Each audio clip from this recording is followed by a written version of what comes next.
Okay, everyone, I just want to tell you that we're live streaming.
Hello.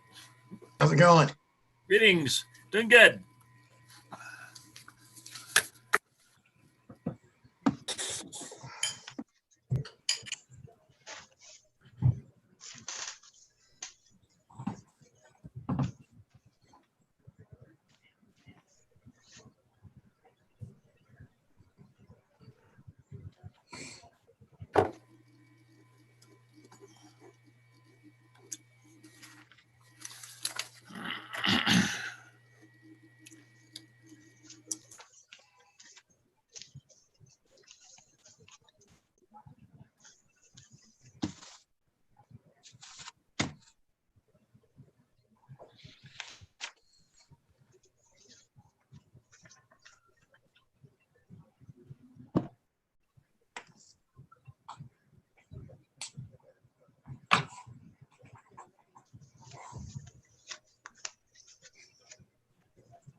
Hey, Jonathan. I want to tell you guys, I don't know how you're doing it, but some of these folks that desperately need money for COVID relief are getting the checks almost like that day.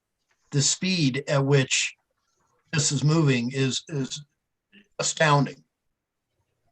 Thank you.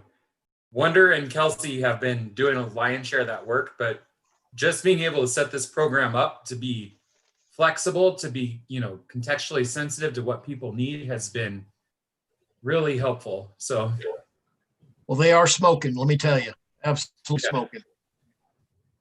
I was just happy that we had that money. That was one of those things that just happened to be, everything fell into place the way it needed to. Well, yeah, especially with the lodge, all those people at one time being dislocated. It's just, relocated. It's really amazing, and that 84,000 just happened in it at the right time, which I think it was great. But the speed at which it's being distributed is amazing. Yeah, and that didn't even wipe us out. We still have money to give other people. We've given people who weren't there money too. And that just, I've had a lot of people who applied who said, hey, don't worry about me, worry about them. But we didn't have to do that. And I really think for our community, that's been a really huge deal. I hope they know that we're trying to serve them as much as we can. So, oh yeah. Jonathan obvious. is very modest. A lot of things were pushed into place. They don't fall into place, even in a small community. And so for what that's worth. Good to know, Bob. Just need a little hammer, that's all. Yeah. Almost rented a larger one for a while. We're just getting started too. I'm excited about next year. Next year is going to be a whole new host of opportunities for us to do stuff. So. Yeah. Hey, Bob, do you know when Fabius Watrous was alive, was she for potentially moving the old railroad depot back into town? Yeah, it was hard to get an answer out of Fabian, but I had actually talked to her at some of the board meetings at Project Support. And she, let's say, put it this way, she never seemed against it. She seemed willing to entertain the idea. Yeah, I thought I remembered that, but we're going back 10 or 15 years. Yeah, she had a sense of history for sure, and I think part of her certainly would like to have seen it back. Yeah. On the other hand, they were making rent off of it. Right. It's kind of torn, perhaps. Mm-hmm. Right. Hello, Andy. All right, let's see, who are we missing? Jim, Scott. Then, is that it? Jim and Scott?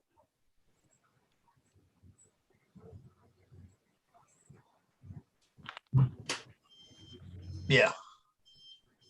Yeah, Jim and Scott.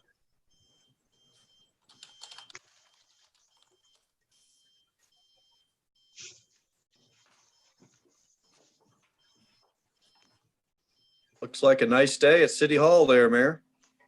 Beautiful, isn't it?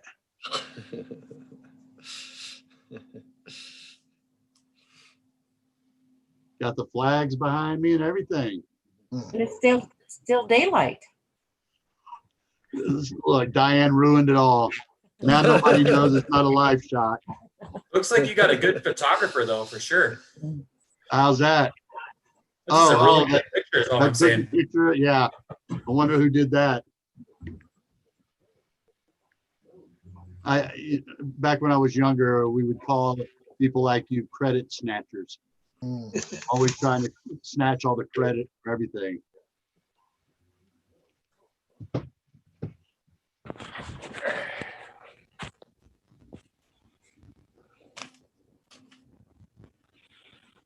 All right, a couple more minutes. Just wait on Scott for now. I believe Jim's trying to reconnect. So we have those computers ready to start putting in place, right, John? I ordered them and they just, whenever they get here kind of deal. I think they should be here soon. They haven't shipped yet though. I got a smoking deal on those computers too, so everybody knows. All right. They're $800 computers and got them for $200. Really? Wow. You didn't buy me one, did you? No. I hope you guys don't mind that I bought them off the back of a truck over in Denver, but I was going to ask that. Yeah. That's the way to do it. I was always stereos and speakers and things like that. I remember those trucks pulling up and coming in. Look what I got. I got a whole truck full of stuff. I get you these speakers for $75. All right. Once Scott gets signed on here, we'll get started. All right, Mike, can you hear me? Good evening, Yes. guys. Yep. How you doing, Jimmy? Yep. Yep, we can hear you. I All got right. Scott, are you with us? There he is. All right, let's go ahead and get started with our work session. We just got a couple of topics tonight. First item, since we lease the land or we provide the land for Scraps to Soil to do what they do over there, we ask for them to come in and just kind of give council an update on how it went for the year, where you stand, and just other things with the community garden. I believe we have Chris Playmaker with us to kind of talk us through this. Chris, are you there? I'm here. All right. All right. Take it So away. I believe Mike Hillman just introduced me, but for those of you who don't know me, my name is Chris Slaymaker, and I guess in January of 2020, I took over the presidency of Scraps to Soil from George Marlin. So it has been quite a year to step into his shoes and try to keep Scraps to Soil up and running. I understand all of you have a copy of the report, so I don't feel any need to read it word for word. But just a few things that I do want to highlight. COVID definitely impacted the garden. It caught us by surprise, as I think it caught everyone by surprise. So it did throw kinks in the way. It did not impede us from running the garden, just some of the programming we really, really hoped to have in this first year. It just wasn't responsible or to do this year. But just to start off, in the garden, in its final stage or stage as of now, we're able to offer 20 plots available for the public to rent. 12 of those plots are a 4x8 plots. Then we have 4 4x16 and 4 4x20 plots. It was no problem filling up, finding renters for 20 of those plots. There was already a waiting list, which included gardeners in the old community garden and anybody who said, hey, I want to be on your waiting list for the new garden. So we had more than 20 people sign up. In the long run, only about 20 of those people on lists actually wanted a plot, so that made it pretty easy. And just some things you do need to know. 3 of our plots did get abandoned mid-season, and for whatever, we lost communication with the community members who had rented those plots. The plots still got taken care of. They weren't an eyesore or anything. But if either of those gardeners who did not take care of their plots ever said, hey, we want to come back, there would definitely need to be some conversations up front about that, so you know that. And of total, I said there were 20 plots in the garden. 19 households throughout Clear Creek County rented those. And the reason I say 19 households, because one person rented 2 plots. She kind of surprised us. We used an electronic registration process, and then we used Square for people to pay their registration fees through. And she surprised us and had bought 2 plots before anybody had talked to her. We are going to amend our guidelines so that doesn't happen in the future. We want to make sure as many community members as possible can get the plots they need. And under that section of the report, you can see the breakdown. 63% of the plots went to Idaho Springs residents. And when I say Idaho Springs, I mean within the borders of Idaho Springs. And then you can see how we had renters from the Evergreen area of Clear Creek County. When I say greater Clear Creek County in general, I mean things like Fall River Road, or I was going to name one of the Gulch Roads, and now I can't remember any of the names of any of them at all. We had a few renters from around Dumont, Downeyville, Mill Creek, right in that area, and one renter from Alice. We didn't have any Georgetown or Empire renters, so that might be something to tackle in the future, is how do we get this garden? How do we get people up further away to come participate in it? Just looking at our financial, we collected about $2,275 in rental fees. And if you're wondering how that breaks down, the 4x8 plots are $75. The 4x16 plots are $150 to rent, and the 4x20 plots are $200. So that's the rental fees. We also had some donations. A few people overpaid, which was great because it allowed us to also get some people into plots just solely on scholarship. So that was done. And where that money it's going to our insurance, which is one of our biggest expenses. A little bit goes to things like when we need to buy some compost, get a tool we didn't already have, gardening supplies, and some of that also went to buying plants for the Pollinator Garden. Also under this financial section is our water bill is significantly lower than expected. We immediately talked to the city when this happened. We understand that there's a metering issue. It is my understanding that this should all be fixed and ready when we go in the 2021 season. We won't run into this again. And just so you know, we still have our money budgeted. It is collected. So if we can figure out what we actually owe the city for water, we have that money to get that rectified and get that right. Going into the leadership, myself and Brandy Murphy were the leaders of the garden. We were also Scraps to Soil board members. And Ursula Cruzaleghi, she headed up the work crew. So when she said, okay, it's time for the sheds to get painted, she was the person who was able to make this happen. All work in the garden, with the exception of the construction provided by Mill Creek is all done volunteer. It's Scraps to Soil board members, it's community, it's people renting plots. They are expected to volunteer some time in the garden. We had a group from Habitat for Humanity who also came in and gave us quite a bit of help. And this is a good segue to that, what we're calling that phase 2 part of the reconstruction. If you remember, in November of 2019, Mill Creek Designs spent about, I think it came out closer to about 2 weeks working in the community garden area, doing all that professional building, construction, installing irrigation, building raised beds, anything, getting our fence in, anything to help to get the garden and just the physical aspects of the garden there. We call that the phase 1, the phase 2. Some of that started happening this summer. So that includes things like getting our shade sail up in the garden. It also, we did repaint the garden sheds as part of it.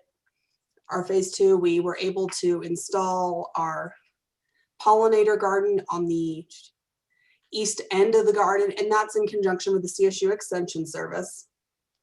We were able to add some permanent flower containers and get some plants in there. So when I say phase 2, it's all that landscaping, it's the beautification process, and that process is going to flow over into the 2021 season.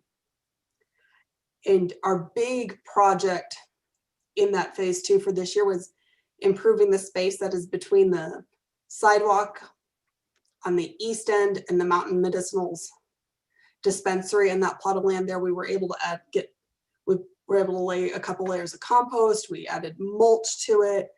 We were able to put strawberries in that were very graciously donated to it. The library district put the story walk, one of their shops with their story walk was in there.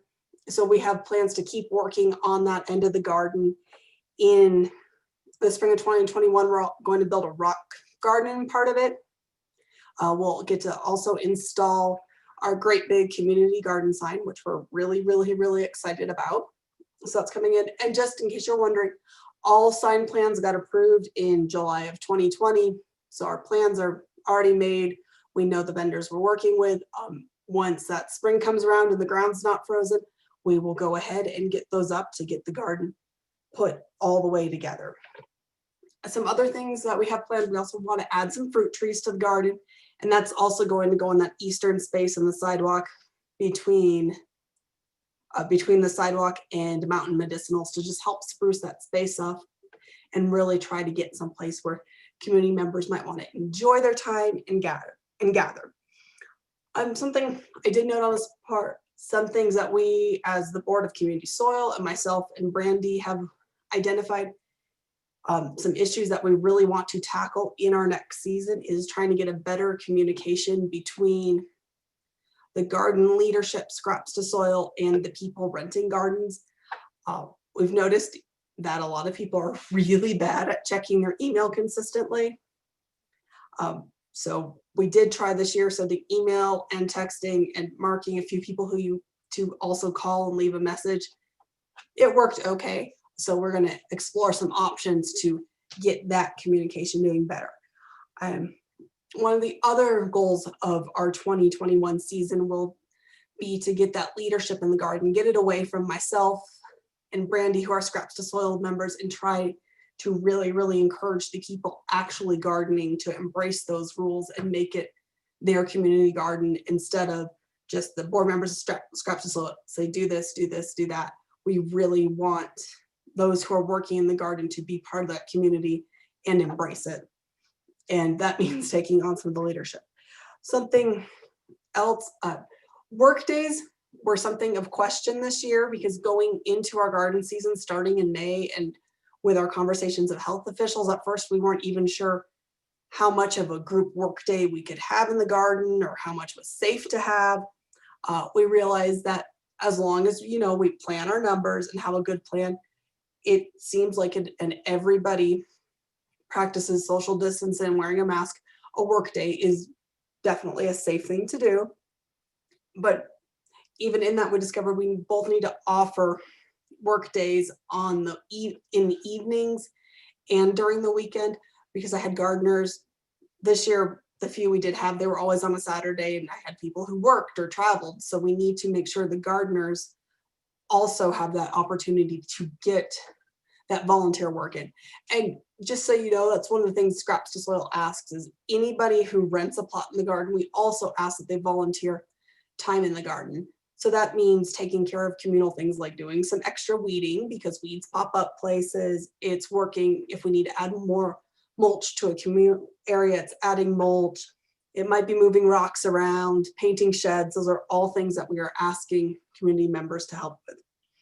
And along with that, we've also identified the need to identify tasks that an individual can take care of independently. They don't need to be part of a big work crew, and give people a chance to get their work hours through those independent tasks, because I know not everybody can, make a Saturday work day or make a Wednesday, but they might have, 30 minutes to spend picking weeds here or there. And that also very much counts towards that taking care of the garden as a community.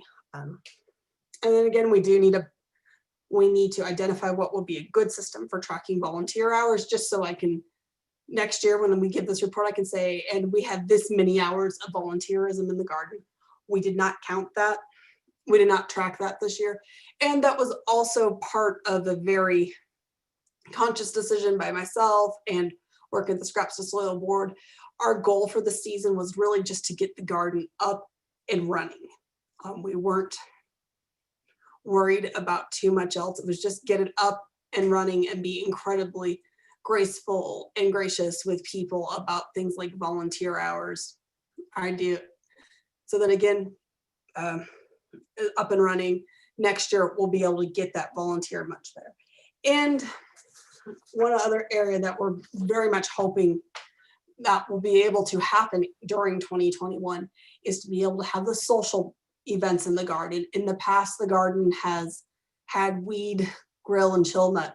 And by weed, we mean weeding the garden, grilling, and just having nice communal time together. So we're hoping that we may be able to bring that program back within 2021. We'd also, like to be able to do something like offer a story time in the garden or provide some educational workshops in the garden. But a lot of that is COVID pending. And even if it doesn't happen in 2021, it's definitely on our docket for something we'd like to offer in the 2022 season. And just to wrap up what I have to say, starting this month, we will send anybody who gardened this season is welcome to come back next season. We'll send them the information to begin that registration process. And March 31st is the cutoff date. On April 1st, we'll be able to announce any openings we have on the garden. We do currently have a waiting list going. So that, of course, that will go to waiting list people first. And from there, we'll get it to, first come, first serve, whoever needs it. And we say May 14th is about the tentative opening day. Just historically, the water gets turned on in the garden, usually in about the second week of May. So that's a good time to start working on your plot and getting it ready to go. So then my next question, do you have any questions for me about the garden or comments? Well, thanks for the update, Chris. Very thorough. And yeah, we'll open it up. One, I would like to say I'm glad that it was somewhat successful with all the things going on in our community with COVID and distancing and everything. It's nice to hear that you had a full, everybody rented the plots. Do the plots get paid up in advance? Yes. So the two people that didn't come back, they had already paid for those plots, right? They had already paid for them. And we made it pretty clear. It's something I want to add. If anybody's like, especially if you want one of those bigger plots, asking for $200 right now may be a lot of money to ask for something. As long as we have a plan, we're highly negotiable. So if somebody needed to do, an installment split over the summer, or maybe we could find some extra money to help cover half of it, we do like to offer those opportunities because we really want people to be able to get in there and garden. We don't want money to be something to keeping someone out of the garden. Right. All right, council, does anybody have any questions for Chris? Well, I just want to say congratulations and, staying relevant in the middle of a worldwide pandemic. That's very challenging. And, the fact that you were able to accomplish that and, kept it together, I think, it really you should be recognized for that. But thank you. Thank you very much. Thank you. Yeah. And I just wanted to compliment the board and you just regarding there is so much more than just growing a garden. There's the story time and social events, et cetera, and the landscaping and so on. It's just, the program is a lot deeper than it appears on the surface. And well, I guess that's kind of a pun in a way, but anyway, it really is nice to hear all of that. So good luck this year. Anybody else? All right, thanks again, Chris. You're welcome to stay for the remainder of our meeting. We're probably going to go until about 9 o'clock tonight, but it's not required. So, All right, thank you. yeah, thanks for coming in and giving us an update, your annual update. All right, thank you. All right, we're going to move on. We've got about 10 minutes and real quick, I'm just going to give council an update. I'm sure I know that everybody's been informed or I think everybody was talked to directly from me when this all started last Friday night, going in over the weekend until the first part of the week, or not last Friday. Yeah, that's right, Friday night. And what is today? Man, time is just crazy. So this happened last week. So as you know, and if you probably have been reading either on Facebook or other sources, a partnership with us, the city, the fire authority had a fund that is used for not really this type of thing, but fire displacement, things like that. These are donations that come in from members of the community and others. We were fortunate enough to have some money in there.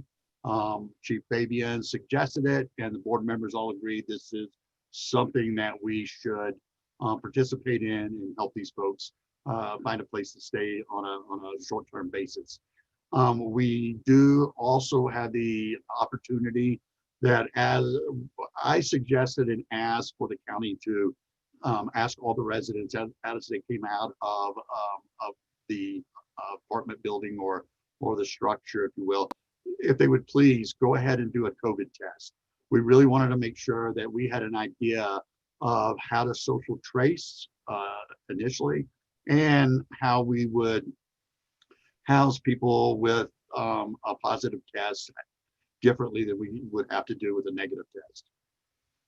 Everybody that was living there agreed to take the test 100%, and nobody said, no way, I'm not doing it. And you ready for this? Everybody came back negative. There was not one positive case over there. And I'll just say it. It's kind of the way that they communicate over there and they hang out with each other. I was really surprised, but very thankful that we had 0 cases. So with that, since Thursday, they had to, at 5 o'clock Thursday, they had to vacate the property. We also realized that since this wasn't really COVID related, but since they took tests, our CARES Act money could help offset the cost of the stay in that hotel room until they got their results.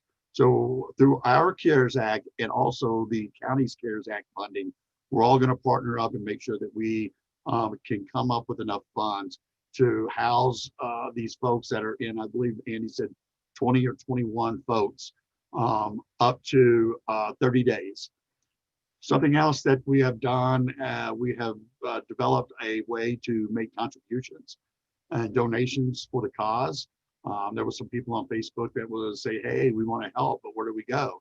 So John Kane, along partnering with Troy Erickson from the Veterans Coalition, came up with a good flyer, put it out on Facebook. Put it out on our website, our Facebook page, and I've asked John to go ahead and create a online presence on Facebook so people can donate from Facebook. They don't have to drop an envelope off at City Hall or a Veterans Coalition or anything like that. There's an easy way online on Facebook to push a button and make a donations. I believe we'll get some more money to help support. And what I put out into the community was this was additional needs of these folks. You know, I'm sure we're going to run into that. Some of these folks still in 30 days are not going to be able to find a replacement place for them to go stay and to be housed in. So we're hoping, and the hope will be that we will have some additional funding to extend some of those days in those hotels. I know that at first we got a very bad press from it. How could the city kick people out this time of year, throw them out in the streets during Christmas, and knowing they're on Social Security and other support from government support and things like that. What I had to reiterate to them is this: in no way was the city kicking anybody out. This was what we all, as council members and elected officials, public health and safety is our number one thing, to make sure that our community is safe and not in any unhealthy situations. So that was our role in this whole thing, was to say, to listen to the fire authority and to our building department saying, this place cannot be entered. These people need to get out before somebody gets hurt. So as a city, we have to stand up and be the, you know, the fall guy, if you will, and make it happen. Direct them to, you need to go over there and make this happen, and in a good and positive and tender way. So during that time, again, members of the county Veterans Coalition, through their public resource center, all joined together to find hotel rooms. Troy Erickson went and picked up 10,000 pounds of food to distribute to these people, you know. And at the end of the day, one of the best things that I think I heard somebody say, or was relayed to me, is these people were thankful in a way that this happened, because they did not realize that they were living in such a bad situation. When they got into a hotel room on a bed with a shower, I mean, that was probably hog heaven for some of these people, and they were very appreciative of it. As we're moving along, again, we're taking donations. We're staying in really good contact with these folks. Most of the folks that were living there already had a relationship in some capacity with the county resource center, whether it's food stamps, whether it's a check, or other types of help that they provide. So they were already familiar with 99.9% of the people over there. So we allowed them and asked them to take the role of keeping in contact with these people and make sure that their needs are being met through this tough time, and then relay back to the city of what these things are, and then we'll decide how we can help move these things forward. It's been a very collaborative effort from everybody. I couldn't be more proud of the community members that's been working on this. Kelly Babyan, like I said, the resource center, the city, is just a pull together. You know, the compassion that I've seen through Facebook posts of this community just gives me a warm and fuzzy feeling, because that's what it was. People really felt, what was going on with these people, and they were really concerned about it, and they showed these people the love. And that's nice to know that we have a community, and a resilient community that does things like that. All right, any questions from council about the lodge condemnation?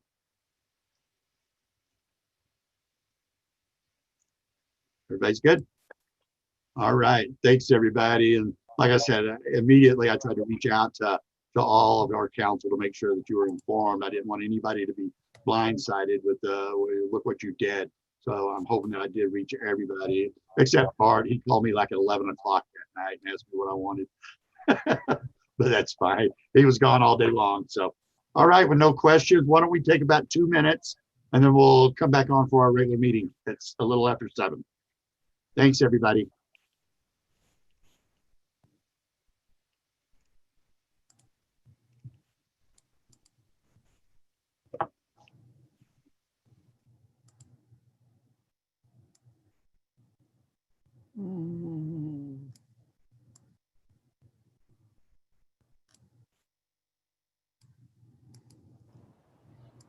Mariah and Margaret, if you're in the same room on 2 different computers, I'm going to tell you now, don't do that. No. I'm just giving y'all a hard time.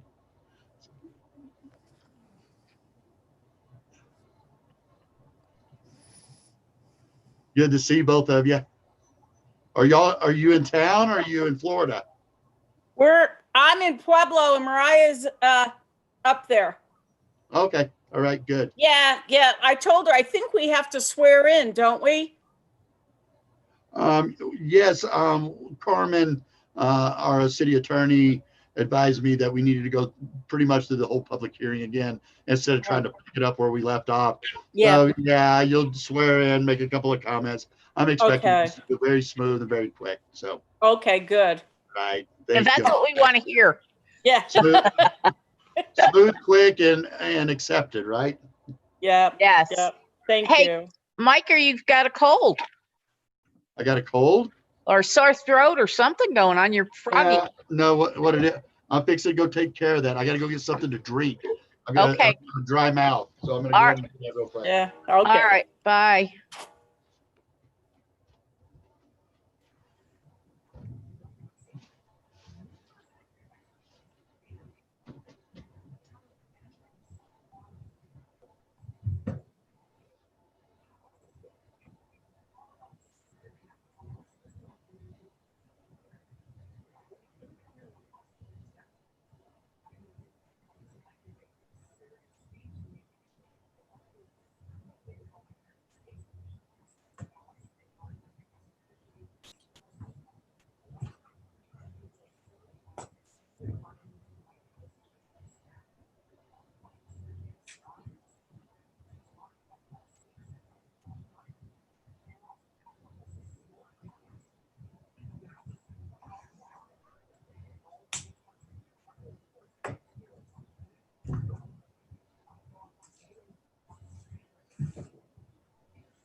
You like, Carmen, you like my fancy smancy background?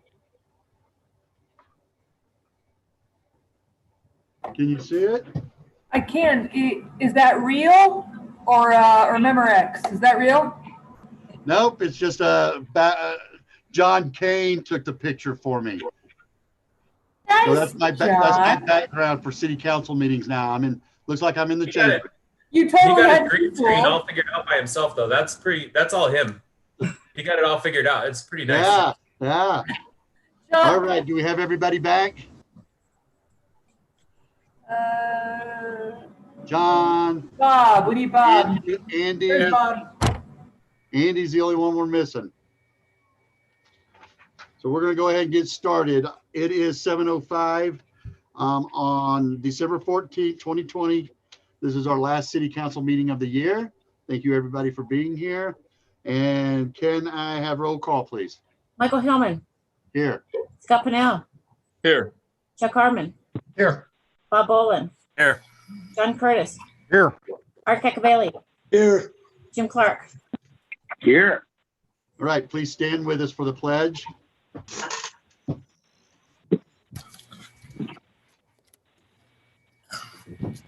I pledge the allegiance to the flag of the United States of America, to the republic which it stands, one nation, under God, indivisible, with liberty and justice for all. All right, thank you. Please be seated. All right, we have an agenda in front of us tonight.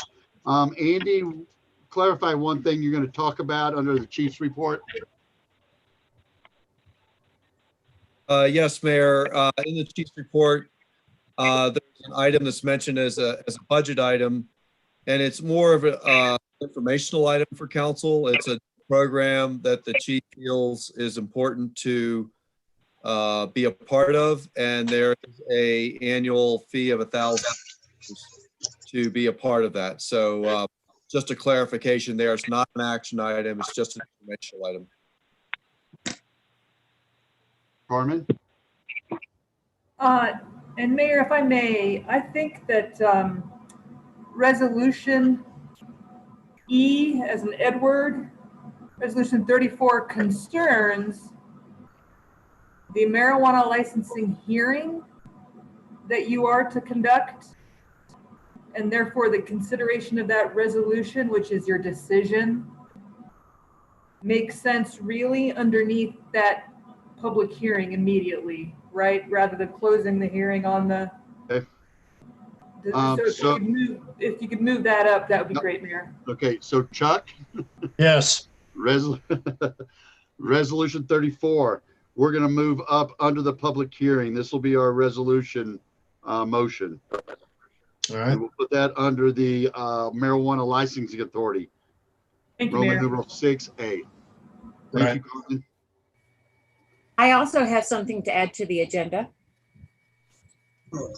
Sure, Diane. Under bills, a check for $500,000 payable to Evergreen National Bank for the payroll account. Okay. This needs to be added to our bills. Yes, sir.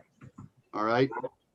We'll add that, and we'll make sure, I'll make sure to include that when we get to the approval of the bills. So, so what I need is a motion with the amendments to the agenda. I would move that we approve the agenda for the December 14th, 2020 meeting with the addition of the police chief's $1,000 item, the marijuana licensing authority being moved up number E to the public hearing, and the city clerk's $500,000 National Bank deposit. Transfer. And so I approve it. I recommend we approve it as amended. And do I have a second? I second. Arthur's got the second. Any discussion? Hearing none, all in favor, raise your hand. Say aye. Aye. All right. We have an agenda. Does anybody tonight feel they have a conflict of interest? on council? Yes, I do under item 16A. Let's see, on the ordinance number, what is that here? Well, it's the vacation of Riverside Drive regarding Marigold. Okay, so ordinance second reading number 18. 18, A. there we go. Yes. 18A. Okay, Bob will remove himself for that. Okay, that's it. All right, we'll move down to approval of the minutes. Anybody have a chance to take a look at the minutes and see if there's any clarifications or things we need to talk about? Do I have a motion? I would move to approve the minutes from the November 23rd, 2020 meeting. Do I have a second? I second. All right, time for discussion. Think we're fine. Everything fine? All right. All in favor, raise your hand and say aye. Aye. Aye. Any opposed? All right, thank you. Motion passes. We will move down to the bills. Do I have a motion?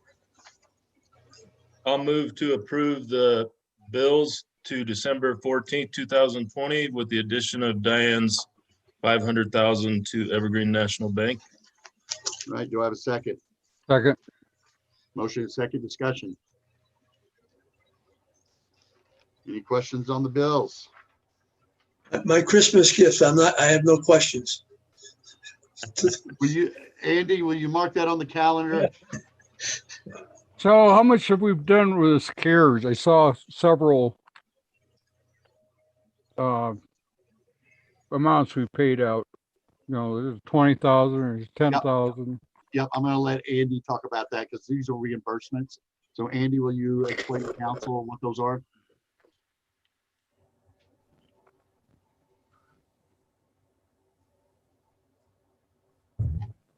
You're still on silent, Andy. Uh-oh, he's having troubles.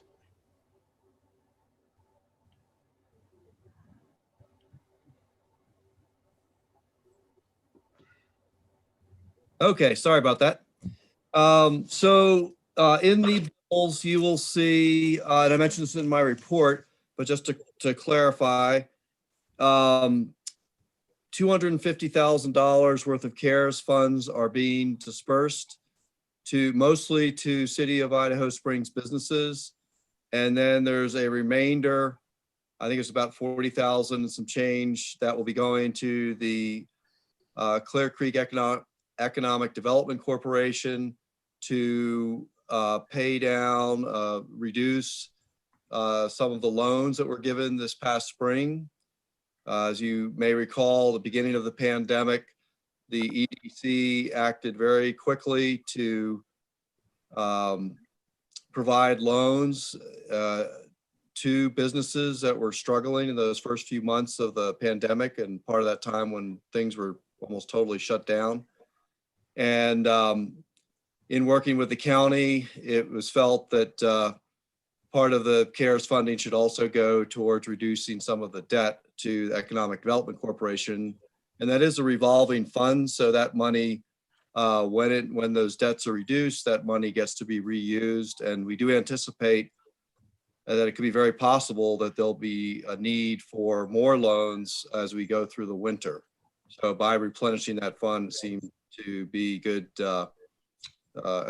practice to replenish those funds and allow more loans that may be needed when some of this other funding is exhausted. So that's the bulk of the CARES money. I think that refers to all the CARES money that's in the accounts payable. We have completed some of the projects through the CDOT grant for downtown, some of the repaving at the intersection so we could put in new crosswalks. That's been completed.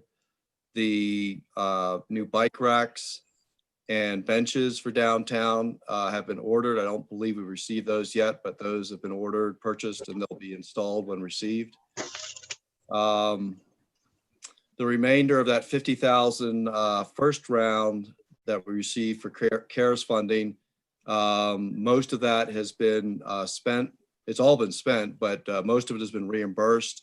The final 12,000 of reimbursement will be submitted the next week or two.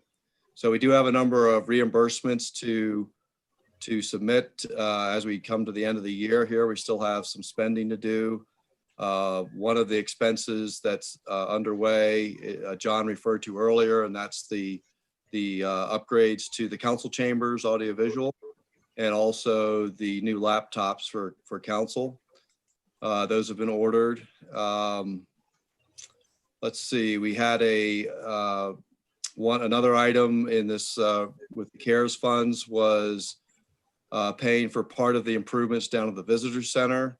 They had to make some changes that were specifically related to COVID-19 and some of the best practices related to the pandemic. And so that is also that I believe is in the accounts payable as well to pay them for those that part of the improvements. Let's see, I'm trying to think what else there is. We also have underway the individual assistance grants. That's very similar to the program that we had in the spring, where individuals who live in the city of Idaho Springs can complete a very simple application for assistance, immediate financial assistance. There's a quick review by our city staff and to determine eligibility. And then if the person requirements, then a cash payment, $200 cash payment can be made, and soon will be set up so we can also give out Safeway gift cards in $100 increments. So we have programs in place from CARES funds for both businesses and individuals. So I think I covered everything. John, did I miss anything? Help me out if I did. I don't believe so. Okay. Yep, I think you covered all of it, Andy. You did a good job. All right, so that's the answer to the questions about the CARES Act money that we're approving to be paid out tonight. And do we have anything else that needs to be clarified before we move with our bills? All right, can I have roll call, please? Michael Hillman. Yes. Scott Pennell. Yes. Chuck Harmon. Yes. Bob Boland. John Curtis. Yes. Art Cagavalli. Yes. Jim Clark. Yeah. That was me, Right. Diane. Sorry, I was on mute. Diane, John, do I have any unscheduled public comment for tonight? No, sir. All right, thank you. We'll move down to public comment. I received an email sometime, probably a couple of weeks ago, and I forwarded this to the chief and to Andy. And this is a request from Quinn Paulner. This has to do with wanting to, if you read about wanting to climb Bridal Falls. So Quinn, we'll give you 3 minutes to kind of throw a pitch. I'm hoping you got the information that that this is actually in our municipal code, that it's not allowed. And I remember talking about this years ago because it kind of resurfaced and somebody wanted to do a ice climbing over there as well. And I was notified from people that were trying to work on that many years ago, but kind of why that went down in flames. But I'm going to give you 3 minutes to throw your pitch at city council and go for it. And then with that, I want to talk to you offline because I got an idea for you. Sounds so we'll fantastic. talk tomorrow. Okay, sounds great to me. Yeah, no. Quinn, just state your name and where you reside, please. Sure. Yes. My name is Quinn Paulner. I live here in Colorado, down here in Golden. I'm a local guide around this area. I did not get that information about any previous requests for Bridal Falls or climbing it or anything like that. But yeah, I don't know exactly how to go about this because I don't know the options, but I figured I'd start here before I just tried to climb it or tried to just do anything. I figured I'd go through the proper avenue. But yeah, I guess for me, I've seen Bridal Falls on the side of the road, and for me being an ice climber, it looks very enticing.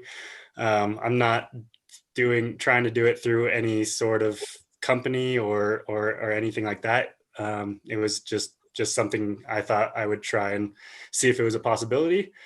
I'm open to a lot of suggestions. I guess it sounds like it might be pretty tough to make it happen, but if it is a possibility, I'm open to suggestions on how to make it mutually beneficial, whether that be taking pictures and using that for local advertisements or running a local story or somehow bringing in revenue. I wasn't really sure, but yeah, like I said, I figured I'd start here and see where it went. You did fine, Quinn. So I'll recite the, we won't go, this isn't really public comment, but I just, in our section 17-89, in our municipal code is climbing waterfall. I mean, so this has been specific.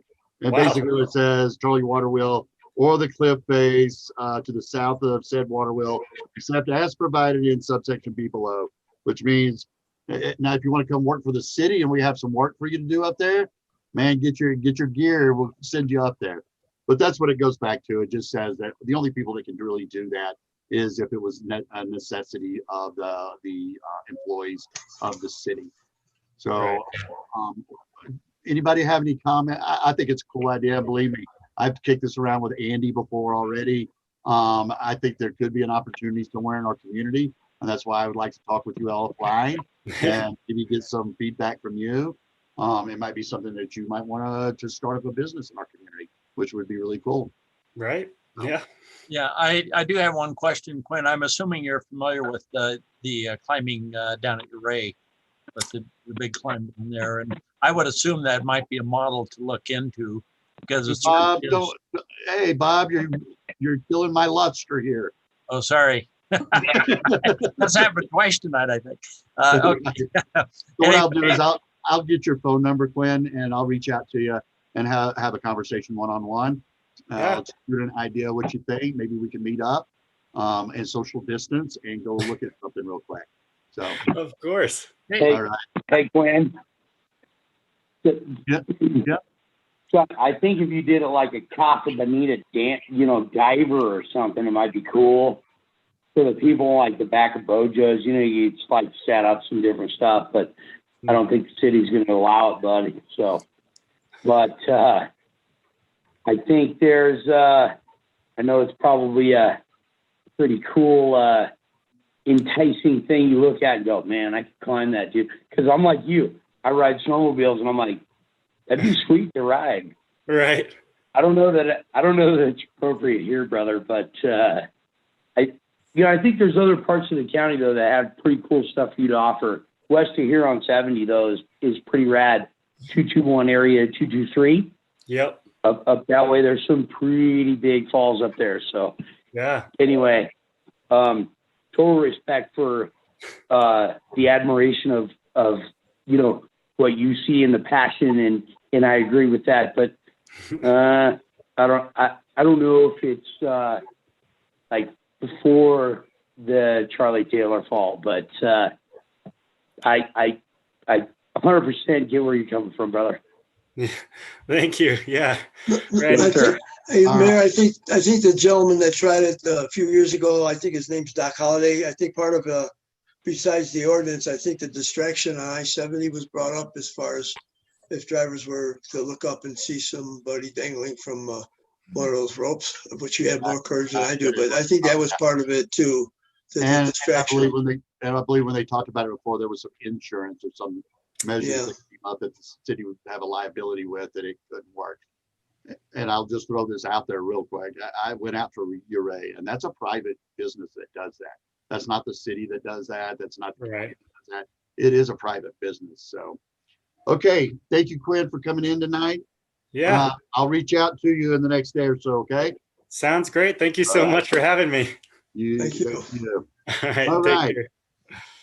I am gonna throw this one out because I've got a new one.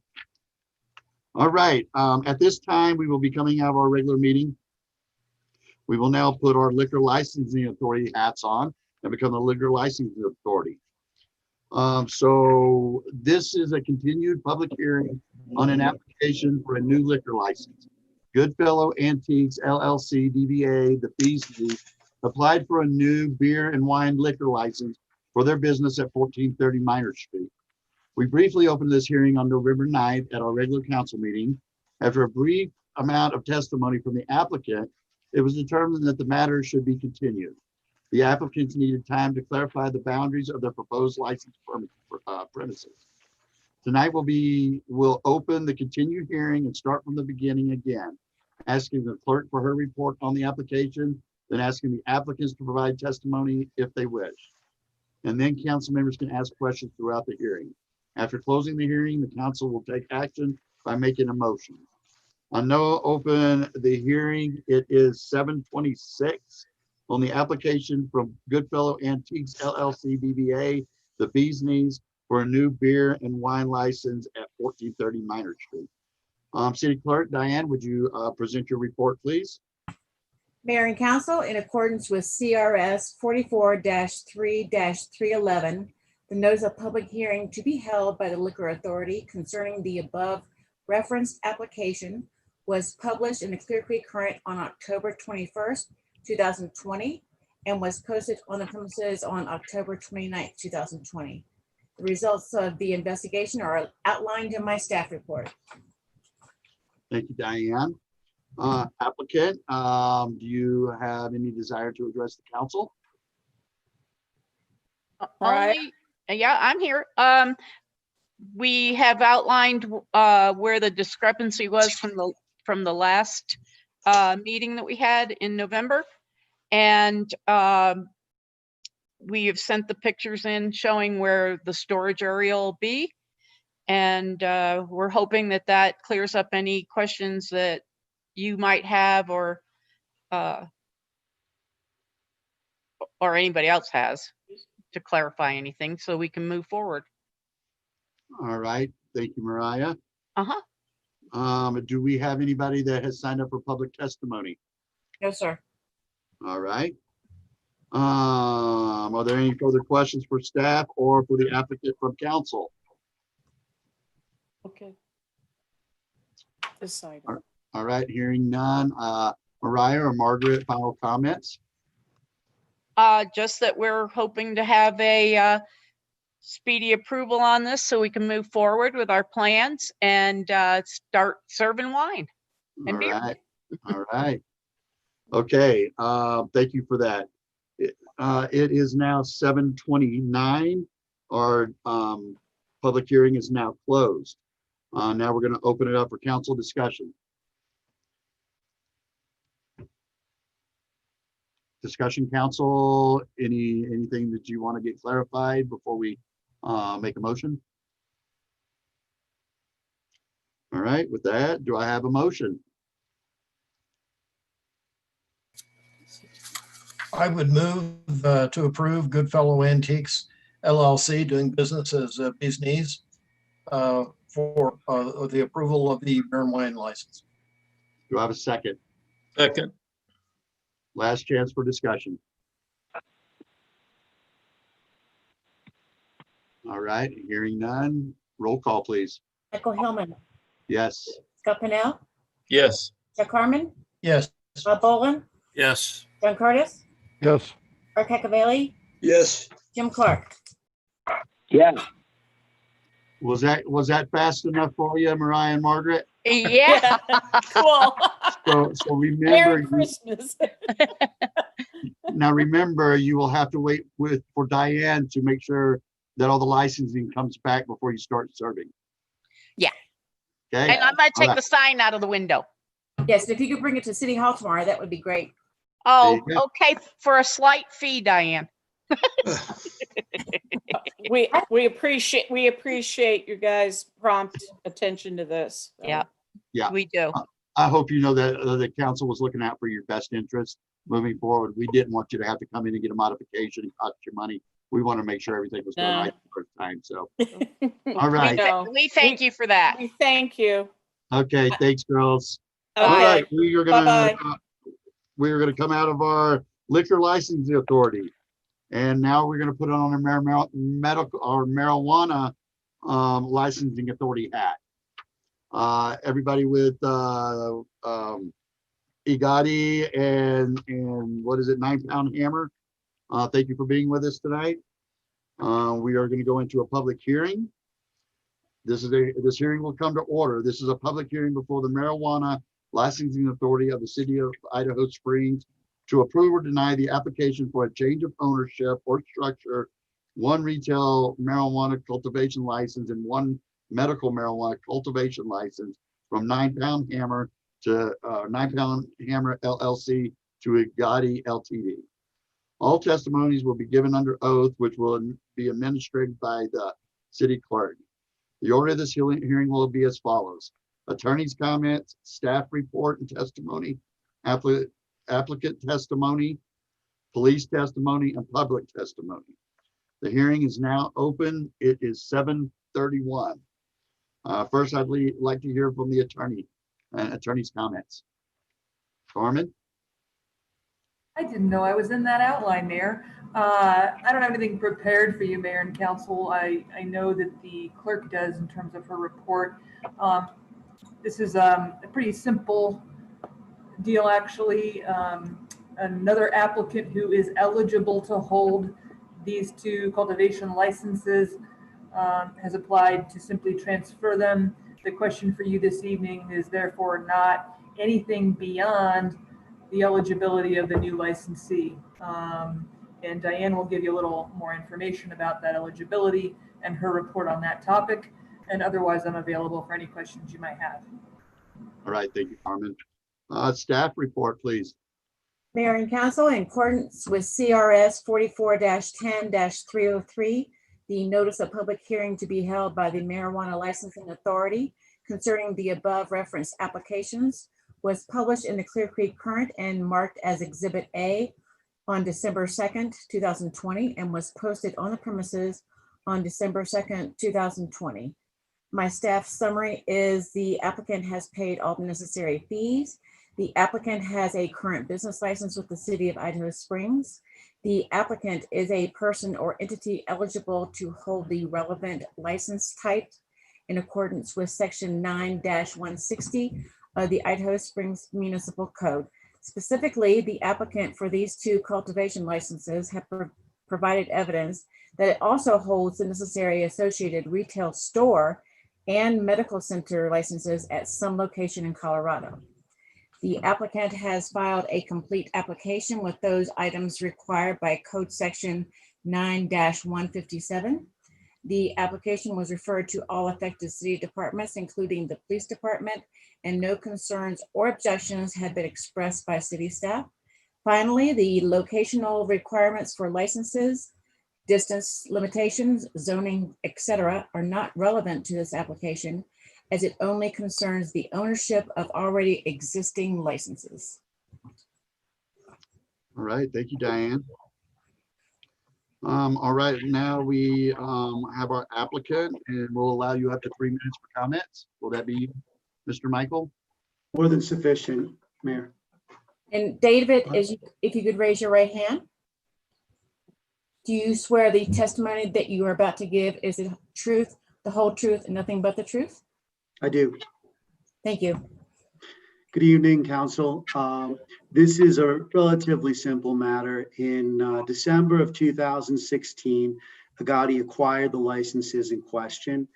In 2017, we acquired licenses in Lafayette, Colorado, for a retail store and medical marijuana center. In order to have the medical marijuana center in Lafayette, we needed to have an associated OPC, or optional premises cultivation. We elected to utilize the grow in East Idaho Springs over off the Hidden Valley exit. This council at that time did grant the change of ownership from Igati to limited to 9 Pound Hammer LLC. Igati was the 51% owner of 9 Pound Hammer LLC. Igati has purchased the other 49%, or will, with this approval, of the 49% owner, Trevor Clayton, of 9 Pound Hammer LLC. So Agati will own 100% of it. In doing so, will dissolve 9 Pound Hammer LLC and wishes to hold the license exclusively in Agati Limited.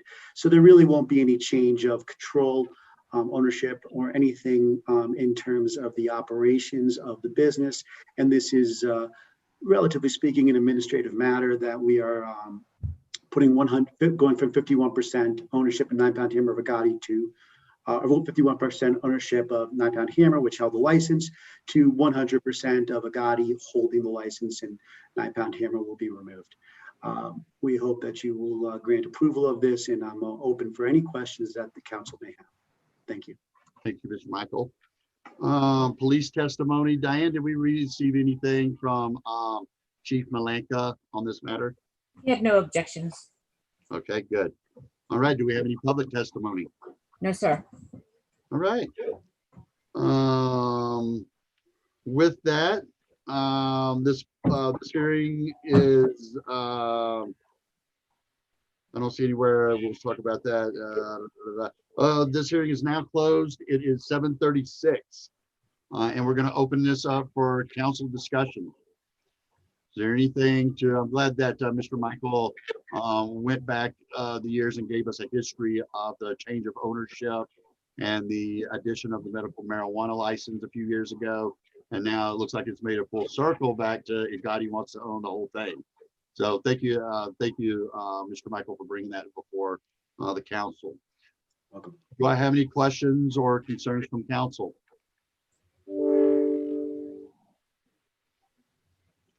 All right. Do I have a motion?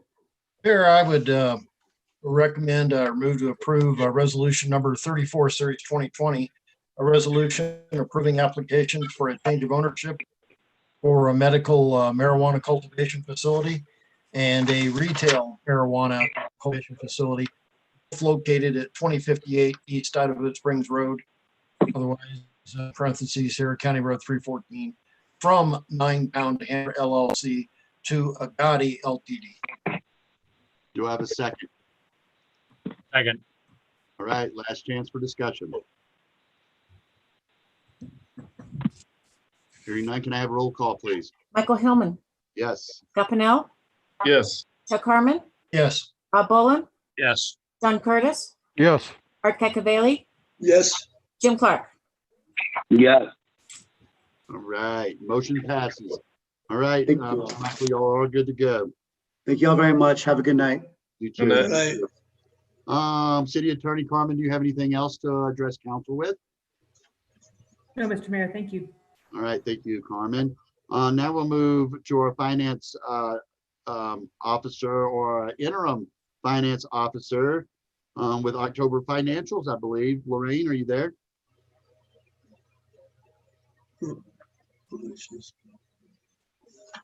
Lorraine? Okay, we're going to move on. We will move down to resolutions, and this requires an additional public hearing. So we'll start that right now. This hearing will come to order. This is a public hearing before the City Council of the City of Idaho Springs to take testimony on the adoption of the budget for the City of Idaho Springs, Colorado for the calendar year beginning on January 1, 2021, ending December 31st, 2021. The order of this hearing will be as follows. Staff comment and then public comment. This hearing is now declared open. It is 7:40 and we will hear from our city administrator. Andy? Mayor and council, this is the culmination of about 6 months of work with mayor and council and staff to put together the 2021 budget. It's particularly challenging this year, of course, because of the pandemic, but also the uncertainty of what the future holds. Certainly encouraging to have a vaccine that's now on the way to many parts of the country. I just heard today that the Moderna vaccine will be coming to Clear Creek County next week. So we're even getting it locally. So that is very encouraging news for turning the corner on the pandemic. So with that, we've had a lot of discussion on this. Unless there are any questions, I don't believe I have any anything more to add. All right.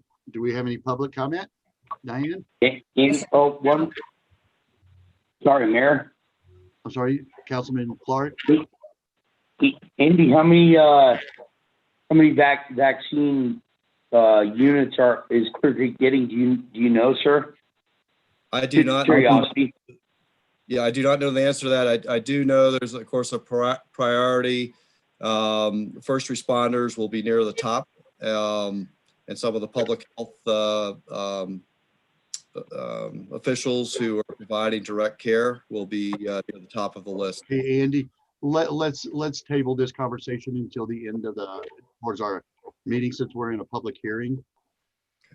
Oh, I'm sorry, Mayor. Yeah, no problem. Sorry, I apologize for that. Okay, no problem. No public comment. All right.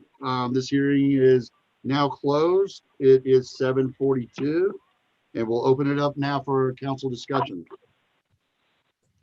One thing I will say is that I was very pleased with the process that we did again this year to come up with a budget.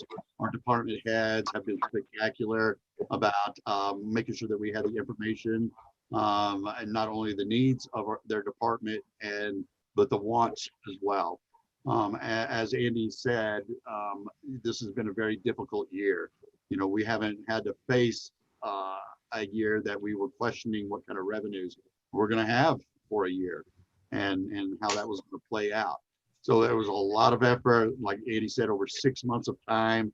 I will say up front, I am so glad that Lorraine was here to be able to talk us through some of the things, because even after me doing budget for the city for 7 years, she still brought things and I scratched my head and said, wow, that was freaking easy. I just never had it explained to me.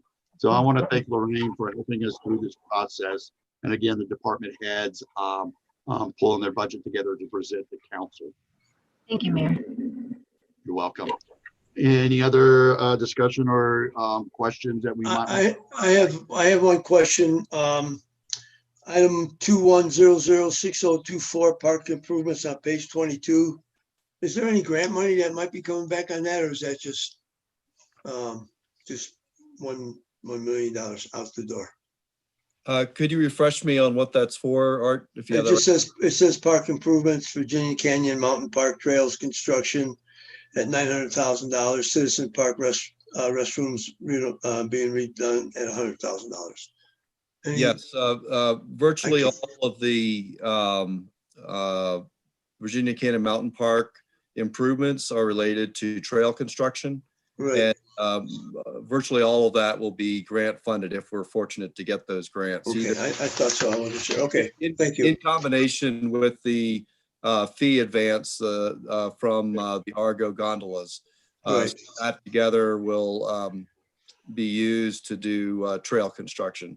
There may be some small match money there, but most of it will be either grant funded or funded by that fee advance from the gondola. So if we don't get the grant money, some of that will be deterred. That's correct. Some of that will not be done. Yeah. And that's I very just- similar to what happened this year with our budget. We had to make some tough decisions early in the year when we had a number of capital projects that were budgeted, and we, in consultation with council, we put those on hold and just didn't spend that money. So, and also some of it is some other projects are grant dependent, and if we don't get the grant, the project's not going to run unless it's a project that we can do in part. But that's Is there anywhere we can make footnotes for any citizen that might be looking at these numbers? And with footnotes, maybe it's too complicated, but to explain some of that so people realize that not $1 million coming totally out of our budget, that it will be reimbursed if those things are approved, or is that not necessary? No, I think that's something we can look at for next year. As you know, we changed the format of the budget a little bit this year, and working with Lorraine, the financial report was changed significantly. And then we also worked together to change the format of the budget presentation as well, how it appears on paper. Mhm. The grant revenues are shown in the budget, so they are there. But I think you raise a good point. Perhaps it might be helpful also in the expense side to make a note, as you're suggesting, that it is grant dependent, because some may not know to look up in the revenues or may not make that connection, but they should be. Just a thought. So I think that is something we try to add footnotes on the bigger items, as you've noticed. Right. I think that particularly on the big purchases, that might be helpful. Okay. Thank you. You're welcome. All right. Any other questions? All right. Hearing none. Roll call. Somebody needs to make a motion. Oh, we haven't done the motion yet? No, sir. All right. I need a motion.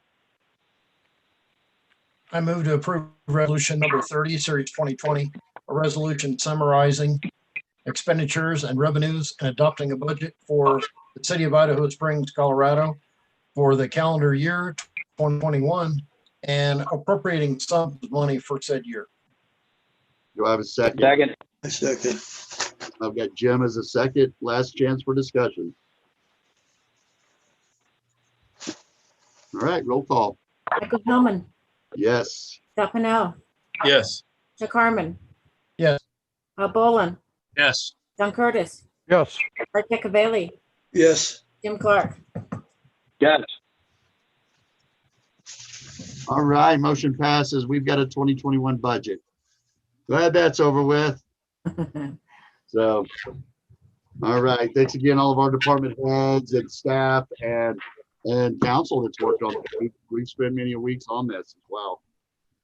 I'm just gonna, while we're on a roll here, let's run through the rest of these public hearings and then we'll come back to Lorraine. So we now have another public hearing. This is a public hearing before the City Council of the City of Idaho Springs to take testimony for consideration to approve resolution number 31, series 2020, a resolution approving the CRC Park Minor Subdivision plat. All right, the order of this public hearing will be as follows. We'll hear the applicant testimony, which is from the city planner, and then we'll take public comment. This public hearing is now declared open. It is 7:48. Lorraine? Barb, It's Barb. Oh, why am I saying Lorraine? Barb. Good evening, Mayor. So the CRC minor subdivision is a result of the devolution of Colorado Boulevard and the realignment. So even though technically this didn't need to go to a public hearing, staff felt that it was important enough that this go through the normal process, and that's even though it was a city project, it shouldn't be excused. So basically what this does is it vacates the heritage subdivision. So Carmen will be getting that to you. And then instead of giving you the actual plat, I thought it would be nicer to see the Clear Creek Greenway and sort of what that looks like. So the visitor center will get a little bit more land. This is the concept for the park. So it's really simple. Planning Commission passed it with no question. And staff, we had a really excellent surveyor that worked on this plat. So I'm very happy with this. So that's all I have. Thank you, Barb. Do we have any public testimony or comment? no, sir. Thank you, Diane. Mhm. All right. We will, is there any questions that council has for the applicant, which is the city? Barb? So as this, everything is drawn on here, this is what we're adopting, or could changes be made? So John, this is a concept based on the plat being approved. What the plat Okay. does is just rearrange a couple of lines and basically follows what happened when CDOT gave you guys the road. Okay, thanks. Hey, council, any other questions for staff? All right, with that, it is 7:50. Our public hearing is now closed. And now we'll go to council discussion. All right, council, do you have any questions or things that you want to get clarification on?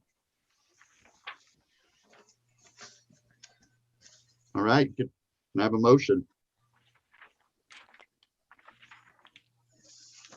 We'll move that we approve resolution. Well, go ahead, Scott. I'll move to approve resolution number 2031, series 2020, a resolution approving the CRC Park minor subdivision plat. Do I have a second? I second. All right, motion and second on the table. Last discussion. All right, Diane, roll call, please. Michael Hillman, Yes. Scott Pennell, Yes. Jeff Carmen, Yes. Bob Boland, Yes. John Curtis, Yes. Art Cacavelli, Yes. Jim Clark. Yes. All right, let's move down to resolution 32. Do we have a motion?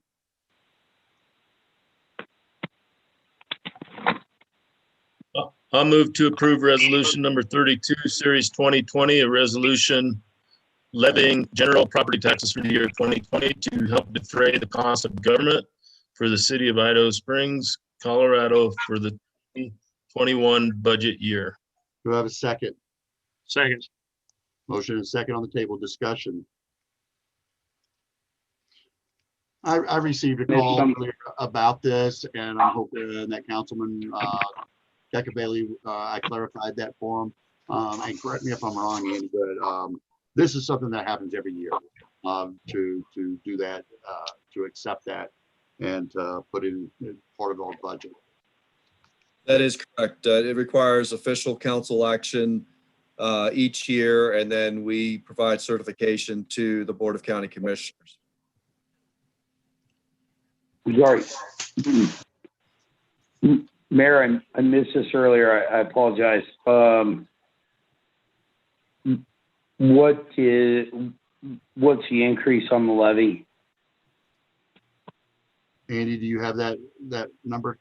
There's not an increase due to reassessments. The amount we're receiving based on the rate that's approved for Idaho Springs is bringing in a higher amount. So I think we budgeted 180,000. There's actually no raise to the property taxes, right? The rate, that's right. That's correct. Yeah, Okay. Okay. All right. When Okay. every years there's a reassessment, and then that can cause what you actually pay to either go up or go down. Okay. Thank you for clarifying that. All Yep. right. Yep. You're good, Councilman Clark? Yeah, yes, sir. Yep. Thank you very much. All right, Councilman Cacavelli, are you good? Any other questions? No, I am. Thank you. All right, thank you. Anybody else? Right, roll call. Michael Hillman, Yes. Scott Pennell, Chuck Harmon, Yes. Bob Boland, Yes. John Curtis, Yes. Art Cacavelli, Yes. Jim Clark.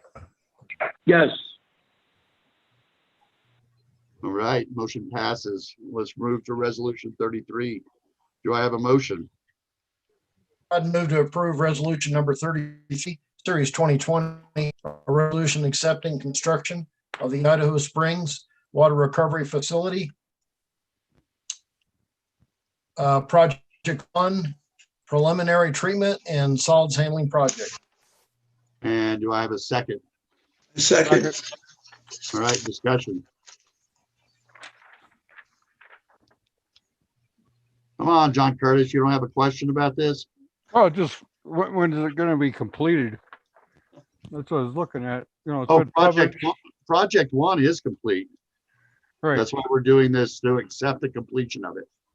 Oh, okay. I So, thought yeah, it was project one project is- 2. Okay.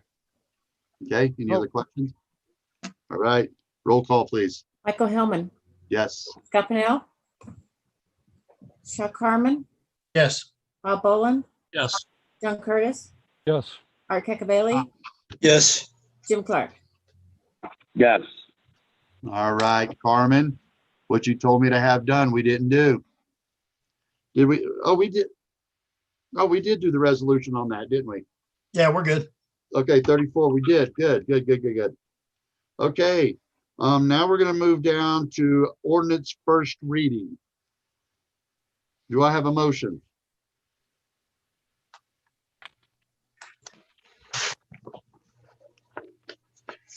I move to approve ordinance 21, series 2020, an ordinance rezoning approximately 2.32 acres of property known as 2800 Minor Street from residential 2, R2 zone district to residential 3, R3 zone district. Do I have a second? Second. Okay, discussion. I just want to Mayor and council, oh, go ahead, Mayor. I just wanted to inform council that this is a first reading of the ordinance. This will be coming back to council in about 30 days. What this ask is basically the developer asking, can I have a public hearing and present to the city council? So that's what this is. This is not a ruling on the project or the rezoning or the upzoning or anything. This is specifically and only for allowing the applicant and the developer to be on a city council meeting under a public hearing. Thank you, Mayor. That's, you took the words right out of my mouth, and it really schedules this so that the actual merits of the rezone can be presented to you. And we would, of course, at that time as staff, have a staff report for you and address those in the context of the noticed public hearing. So you're not bound to vote either way by setting it for a public hearing. You are not expressing an opinion either way about the project. As a matter of fact, you could not do that tonight outside of the hearing. All you are doing, if you act upon this ordinance, is scheduling that hearing to occur. And one thing I would caution the rest of council about, this is another one of those things that now that it's been formally submitted to the city, council should be very careful on the things and how they talk about this project with your neighbors, with your friends, or with any other member of the community or other. So I just wanted to make sure that we were not doing anything that could jeopardize the project and the voting process at our second ordinance reading. Any other questions? So could you, in the staff report, remind me what the difference between R2 and R3 is? Councilor Curtis, we will absolutely do that. And I'll make a note, Barb is still on this, and we can include in the staff report in the hearing in January what the key differences are there. Happy to do that. Thank you for asking specifically for that, because that'll help us give you what you need. Yep, thank you. Gotcha. Okay. Thank you, Councilman Curtis. Anybody else? Okay, can I have a roll call? Michael Hillman, Yes. Scott Pennell, Chuck Harmon, Yes. Bob Boland, Yes. John Curtis, Yes. Art Cacavelli, Yes. Jim Clark. Yes. All right. We will see this come across, and I'm sure that we'll have all the documentation for that public hearing in the next few weeks. So keep your eyes out on that. All right, Bob, get out of here, please. I mean, Bob Boland, would you mind No vacating and sending your wife in for a couple of minutes? She's right here. Yeah, send Jan, our future council member, in. Oh, you should have seen that. I just got a nasty text from Jan. I'm not going to tell you what it said. Okay, let's go to our second reading, ordinance number 18. Do I have a motion?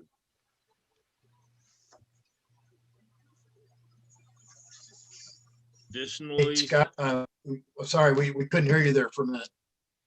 yeah, Oh. maybe maybe somebody else can make it. I think I'm having voice problems here. Yeah, you are. On my computer. You sound okay now. You want me to try again? Yeah. Sure. Yeah. I'll move to approve ordinance number 18, series 2020, an ordinance conditionally vacating a portion of Riverside Drive adjacent to lots 1 through 4 of the Mighty Argo Mill Minor subdivision. Second. And okay, motion and second. Discussion. Roll call. Michael Hellman, Yes. Scott Pennell, Yes. Chuck Harmon, Yes. John Curtis, Yes. Art Cacavelli, Yes. Jim Clark. Yes.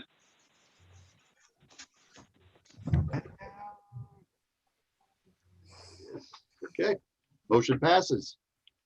Oh, man, what a lot of public hearings here. All my little blue, all my little, thank you, Diane, for tabbing all my spiels. That really helped me out. Good. I hope that helped.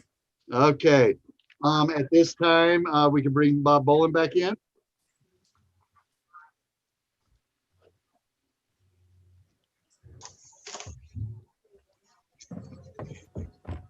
Hey, Mayor, Yes.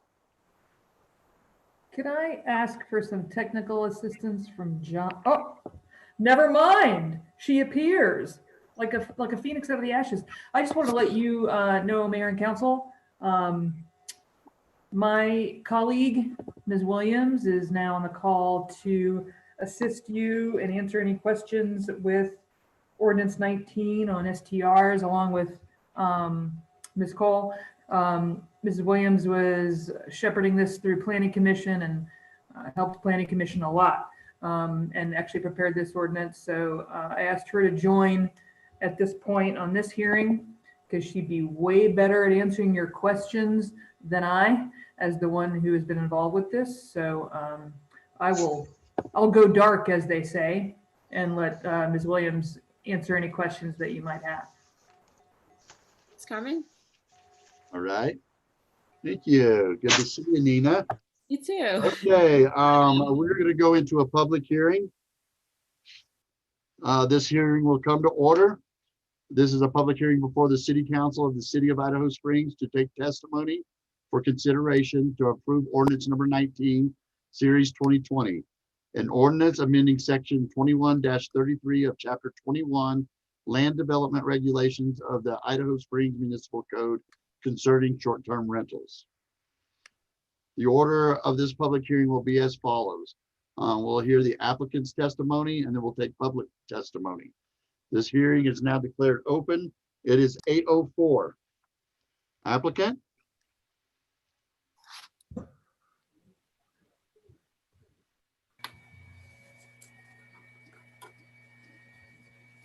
So the applicant will be our staff. Nina? Oh, okay, sorry, I never heard of applicant for an ordinance.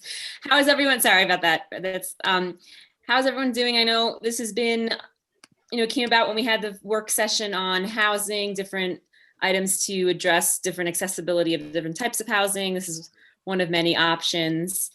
And you've had a few work sessions and I'm sure consideration about this. The basic gist of what this ordinance does, just as a reminder, is it just triggers any kind, if there's any kind of development of 5 or more residential units, it triggers the requirement that 15% of those would be set aside to a certain amount of your workforce, which is around 80% of your Idaho Springs workforce, which is around $39,000 a year or below.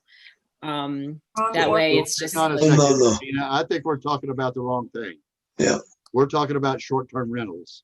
We're not. Oh my goodness, I'm so sorry. We're not talking about inclusionary housing. Sorry about that. Okay. I think that's, I'm really sorry. Wow, don't know what to say. So the short-term rental ordinance is in front of you. It's gone on so many iterations with the Planning Commission. We had many meetings in the end of the last year and the beginning of 2020. And our last meeting was the beginning of March, maybe middle of the first week of March before the world exploded. The Planning Commission spent a lot of time on this ordinance.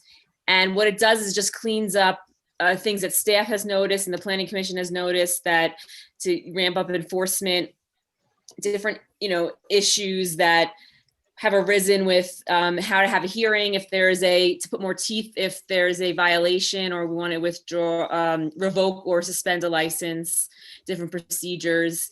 And you can see anything that's bold and underlined is new language, and that means that there was a reason for that. Some of it might just seem just like a few words, but it was purposeful. The planning commission really put a lot of time into this, along with city clerk, from her perspective, because she's in charge of licensing, what she sees better for enforcement, and the city administrator. So if there's any questions with any of the specifics, we could explain where that came from. Yeah. Mayor, I'd also just like to add that there are two things that, and we came in late, so really Nina did all the heavy lifting on this, but there are two items that I think Planning Commission was particularly concerned about, and probably Diane also, is what proof do you need to show that this is your primary residence and that this is where you live? So that's point one. The second item is on the page that says a delineated off-street parking plan for guest cars, either on the licensed premises or on a nearby property, subject to city staff approval and submission of all applicable agreements with the nearby property owner. So again, whatever we do, parking is always of concern. So that clause was put in, I believe, as requested by Planning Commission. All right, thank you, Barb and Nina. And thank you for all the work that's gone into this. It has been a long process, and thank you very much. Okay, at this time, Diane, do we have any public testimony? No, sir. All right, thank you. All right, any questions for the applicants, which is Nina and our planning? Do we have any questions that you want to bring forward? Yeah, when it says emergency contact person, does that person have to be on record with the city? Yeah, so that's in the application. If we look at, it is in the application that they need to fill that out. So Diane would have that in the application and it would be on file with the city. Okay, all right, thank you. You're welcome. So Right. no public parking will be included in the parking plan? No, it has to be an off street. So they need to prove that their property can have a certain amount of spots in their parking plan. And they need to show that when they apply, otherwise they won't be given the application. So they need to prove that there's spots on their property. Okay. I have a question about just clarification. So on short-term rentals, we're only allowing if the primary property owner lives at that house, they're renting out part of their house? Yes, and that's already been on the books. We've had the primary residency restriction, and that was a policy goal from Planning Commission and City Council that not to turn residential neighborhoods into hotels and lodging. And that's why a lot of the reasons why you'll see little tweaks in what we added more teeth to how people define that this truly is their primary residence, because through the application of this ordinance in Idaho Springs and also other cities that I represent, I've written many of these ordinances, is that we've seen that, but mostly in consultation with Diane as the city clerk, we've seen certain ways people have tried to get around those requirements. So it gives them even more layers of protection that this really must be your primary residence for you to rent. Sometimes it's your basement, sometimes it's a bedroom, or if you go on vacation, you want to rent your home, but it has to be truly your primary residence. So that would be a bedroom if you invited them into your house, a bedroom in your primary residence, or if it was a type of a duplex that's allowed? A duplex is usually like separate owners, but if you have, a bedroom, or some people have their basement that the person can rent, or it could be the whole house for a few, weeks out of the year when you're on vacation. But a lot of people do it either a bedroom or a few rooms in their house while they live there. It helps them pay the mortgage, and it helps it helps the neighbors, because if there's an issue, the person lives there, is there, so they could address the issue. Yeah, and if you're out of town, I think there's a 6-month limitation on time, right? Yes, it's a limitation. I think it's a limitation, because otherwise it's not your primary residence if you spend less than that in that home. But it also needs to be where you file your taxes, where you have your driver's license, where you vote. Right. Then I have a question for staff, for Diane and John. Have we dialed in the people that are not conforming? Is it still a difficult task? So far, it's been going pretty well. We're at our 15 allowed licenses, so everybody's behaving themselves so far. And we all knew once we started looking at this, that enforcement is going to be pretty difficult, because it really requires John Kane or Kelsey on the VRBO sites trying to find these things constantly. I have, and I think there's other council members that have been notified that maybe one didn't have a license that was operative. So that's going to be our biggest struggle, is the enforcement of them, finding and knowing where all of them are. All we can do is the best we can. And that's why, thank you, Mayor. That's why we actually amended the ordinance to add in further provisions to define primary residency, further provisions for revocation and suspension of the license, and in different type. We added layers to enforcement. That's the main reason for this ordinance. All right. Any other questions for staff? All right. This hearing is now closed. It's 8:12. And council discussion. I would say I'm just a couple of things. I'm thrilled that the planning commission went through all this, and it didn't have to come back through city council to hash all this stuff out. So yeah, they worked really hard. They had many meetings over years. Yeah, a little blessing in disguise for council. So our hats go off to the planning commission for working with Nina and Barb to go through this and to pull this together for us. Any other discussion, council? Can I have roll call? A motion, please. I would like to, go ahead. Okay, I move to approve ordinance number 19, series 2020, an ordinance amending section 21 through 33 of chapter 21, land development regulations of the Idaho Springs Municipal Code concerning short-term rentals. Do I have a second? Second. Bob Bowen, second. Discussion. Council? All right, hearing none, roll call, please. Michael Hellman, Yes. Scott Pennell, Yes. Chuck Harmon, Yes. Bob Boland, Yes. John Curtis, Yes. Art Cacavelli, Yes. Jim Clark. Yes. All right, motion passes. Thanks, everyone. That was a lot of public hearings, but we are done. No more public hearings for the rest of the year. Our last ordinance that has 2020 after it, and our last resolution.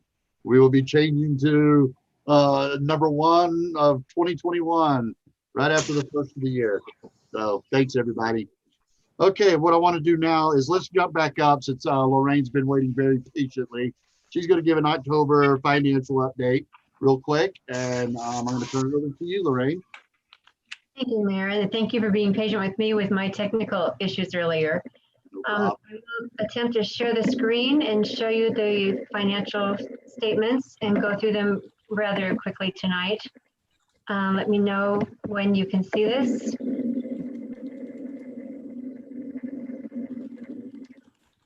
Can everyone see the October statements now? Yes. Yes.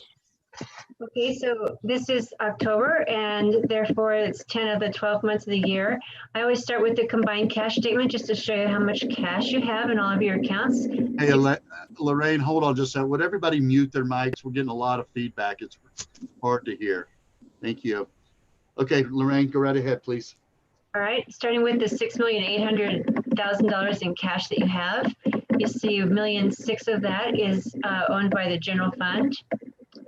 So we're going to go to that page, and that's the starting figure on your balance sheet there, the 1,000,006. Looking good. You already had 2,000,001 going into the year. So you've got some good assets there and a good fund balance. We'll look at the revenues, and the major revenues are highlighted as usual. And through October, it always tells at the bottom of the page how much a percent of the year has elapsed. So there's 83% of the year has elapsed. I'm going back up to the taxes, and you'll see that you have almost all of your property taxes, because those come in generally by July. And the other, the sales tax, you've got about 83% of what you forecast there has come in, looking down this percentage column. And you've got your use taxes and franchise fees coming in on or around the 80% mark, so a little behind, but those, you'll get more of those as the year finishes out. Your building permits are way above what you had forecast, so that's looking very strong. Your marijuana sales tax is right close to the 83, a little bit under. A lot of those sales are made at holiday time, so that may bump up over 100% by the time the year's over. You've already gotten your road and bridge taxes for the year. They're usually paid quarterly, so you've gotten some of those came in, the 4,461 in October. And then your highway user taxes are about at half. And so I believe they've stalled, but they will be sending those. I think you did get those already in November, just not in time for these October reports. Looking on at your parking fines, which is another one of your major revenues, you're at 71%. We've talked about that being from the traffic slowdowns earlier in the year, people not driving as much, but you have received 111,000 through October. And then your leases and your rents are a little bit down from what's forecast. But the total for general fund revenues are at 86.8% through October. So that's good. And then I'll just go forward to page 12, which is the total of the expenditures. I'll skip each department. And page 12, you see that you've only spent 67.5% of your budgeted amount for the year. So you've got revenues over expenditures are coming in better than you had expected for the year. Moving on, I'm going to go to page 18 and take a look at the ramp fund. Here, the fund balance at the beginning of the year was 793,000. You've gotten just your interest you're getting now as you're spending down those funds. And your expenditures for the year are fairly small, but I'm sorry, for the period was fairly small, 4,708.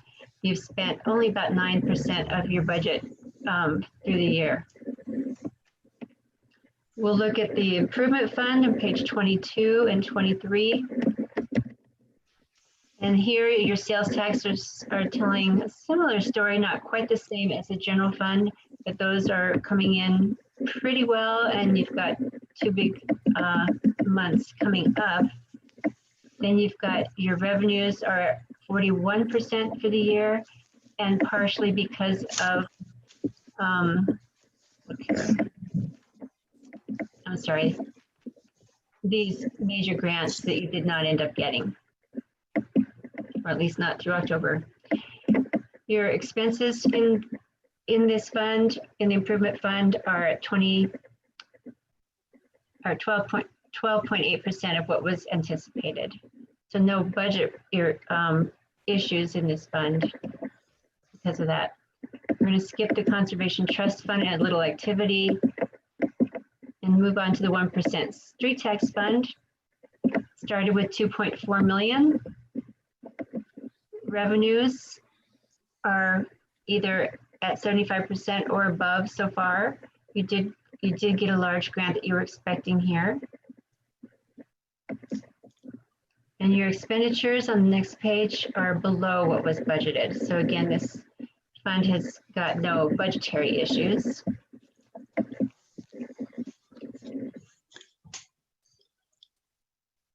Your water fund had total fund equity starting at almost 5 million. Your revenues in October were over the 83% mark, which you want to see for water since you don't get as much in the cold months as you did in summer, but 86.4% of what was forecast, so that's looking good. And then your expenditures are at 31.9% of what was budgeted here. Wastewater fund next, and it started the year with 11.8 million in total fund equity. Going to revenues, they're at 81.5% for the year, and sewer revenues usually are more steady, unlike the water, so that's right on target or pretty close. And then we'll go to the expenditures, page 39, or at 42.9%. So that's most of your operations, but let's look at the wastewater CIP. Some of these other funds didn't have much happening, so we're going to skip through them. But the wastewater CIP did have quite a bit of activity in October. Started in negative equity because this needs to be combined with the water fund. It had 4 million in equity, so we're looking at that fund, as you know.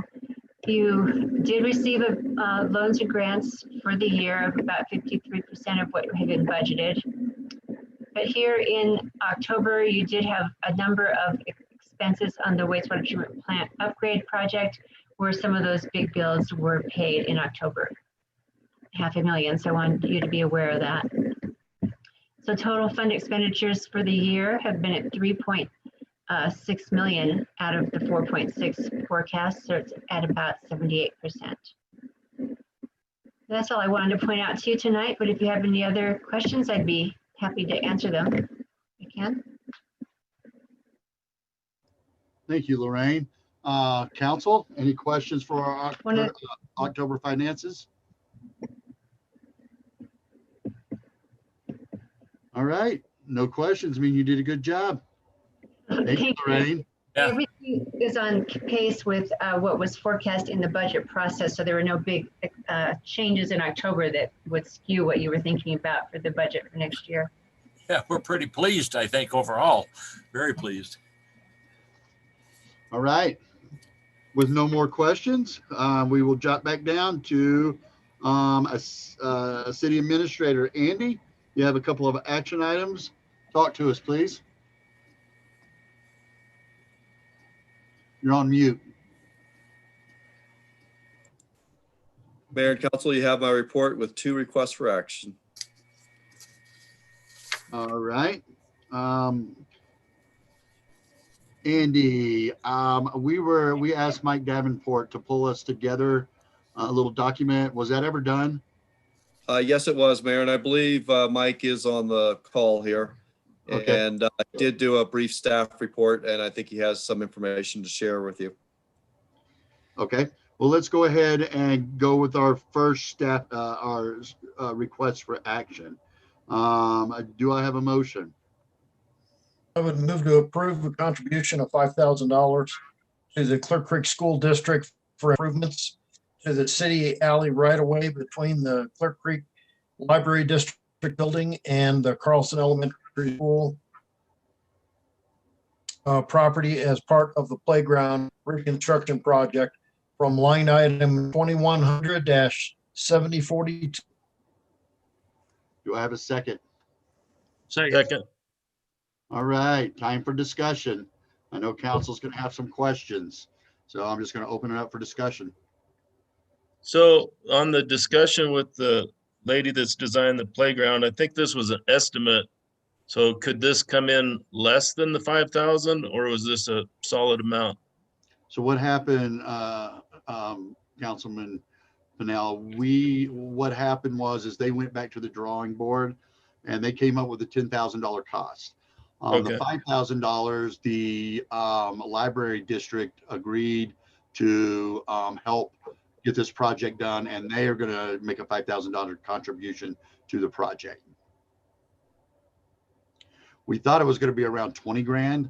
So once Carla Cole went back to the drawing board and talked with the construction group, it came down quite significantly. So, you know, that $10,000 was much lower than what we were proposed at the beginning. My concern is we're looking at one item here at a time. And if you look at the summary of what's been being asked, we're also being asked for a $5,000 waiver from the Habitat for Humanity. We gave $3,500 to the skating rink. You know, those little things are adding up. That's what, $13,500. I know it doesn't sound like a lot of money, but the 5,000 here, and we don't know how many more will be coming this year. So I get a little concerned because it looks like it's a small amount, but they have a tendency to add up quickly, and taking one at a time before you know it, we're going to spend a lot more money in items like this than we're anticipating on these on the ones we're discussing tonight. And I just want to sound the alarm that there's a possibility that we should be very careful with these small ones because they add up quickly to large ones. Absolutely. Thanks for those comments, Councilman Kekaveli. Anybody else? Mayor, I too really do watch even these small expenditures.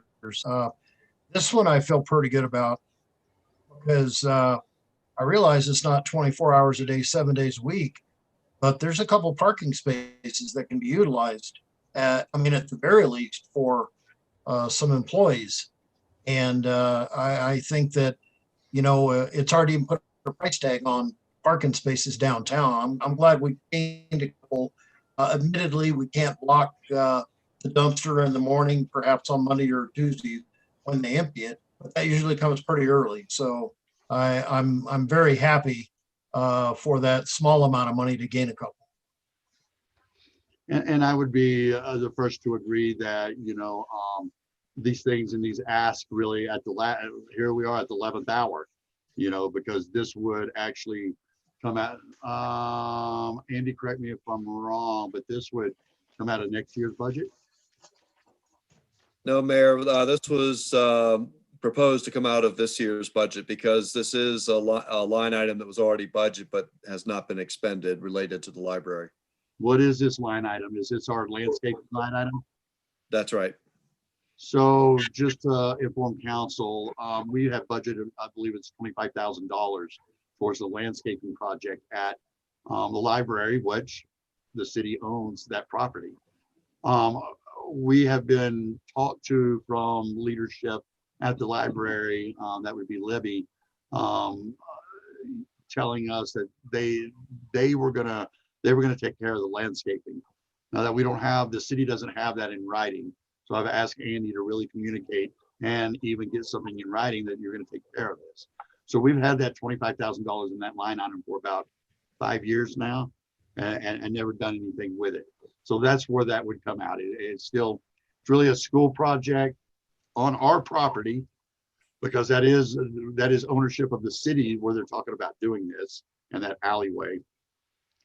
And I was really concerned about them not getting participation from the library district for the same exact reasons that we're contemplating on spending $5,000.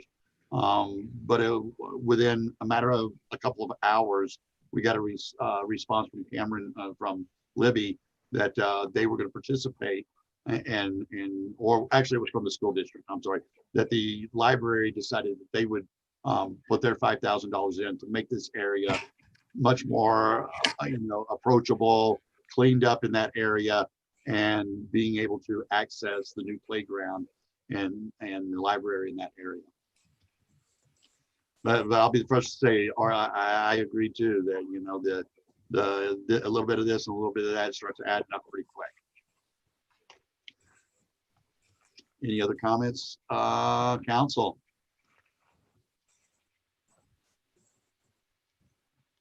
Okay, roll call. Michael Hillman, Yes. Scott Pennell, Yes. Chuck Harmon, Yes.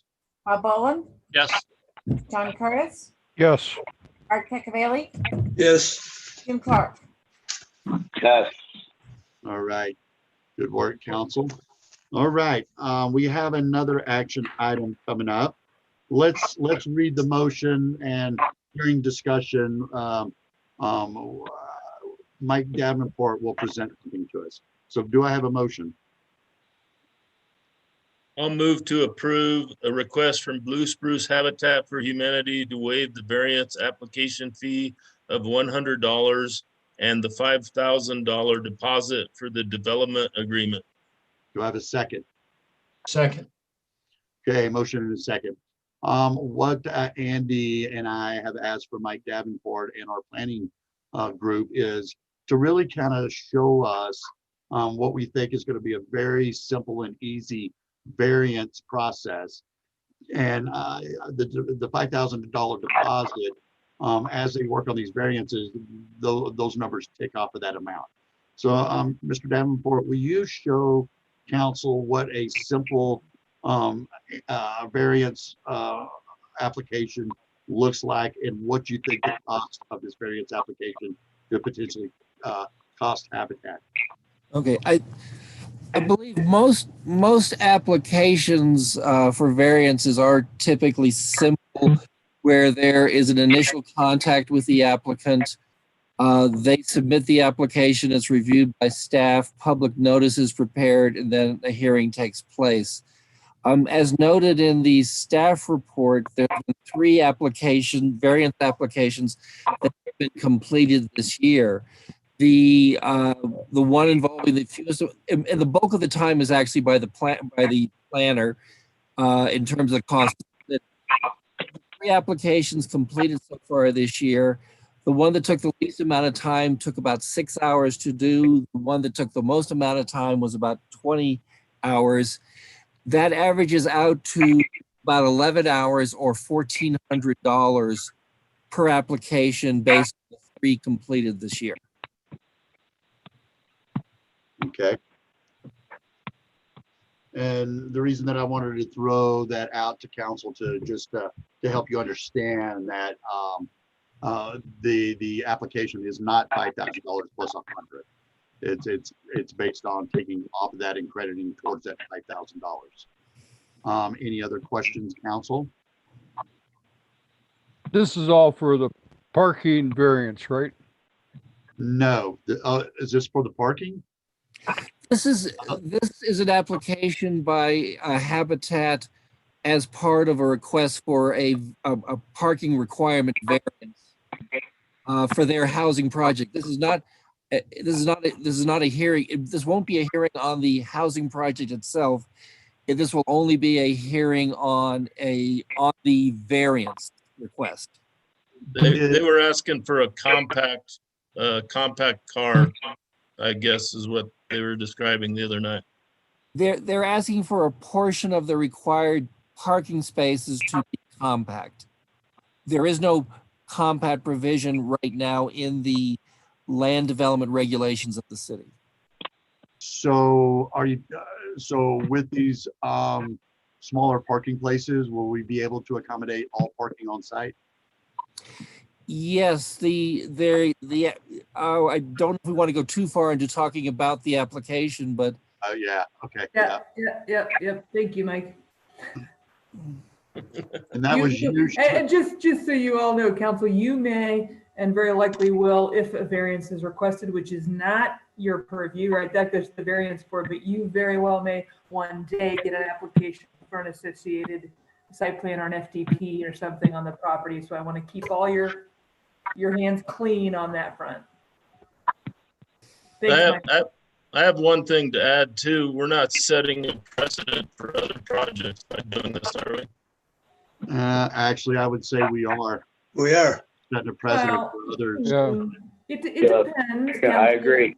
It depends on the reasons you articulate for that. I will say that, I would recommend council, because I think from time to time, you may get requests, particularly from nonprofits, to waive application fees in several contexts, not just this one. And having a written policy in place is a good idea. I think if you were to articulate that Habitat's nonprofit status is a factor in a decision to reduce or eliminate a fee, that would set a precedent and a policy as to nonprofits and not for-profits or private entities. I am not telling you have to make that distinction, but that's one distinction that you could make, that you could then roll with in the future as well. And in any event, I would love to get you a written policy about what kinds of things would lead you to waive fees. Thank you for that, Carmen. Council? I think Carmen is correct. I think that gives us a foundation to stand on when other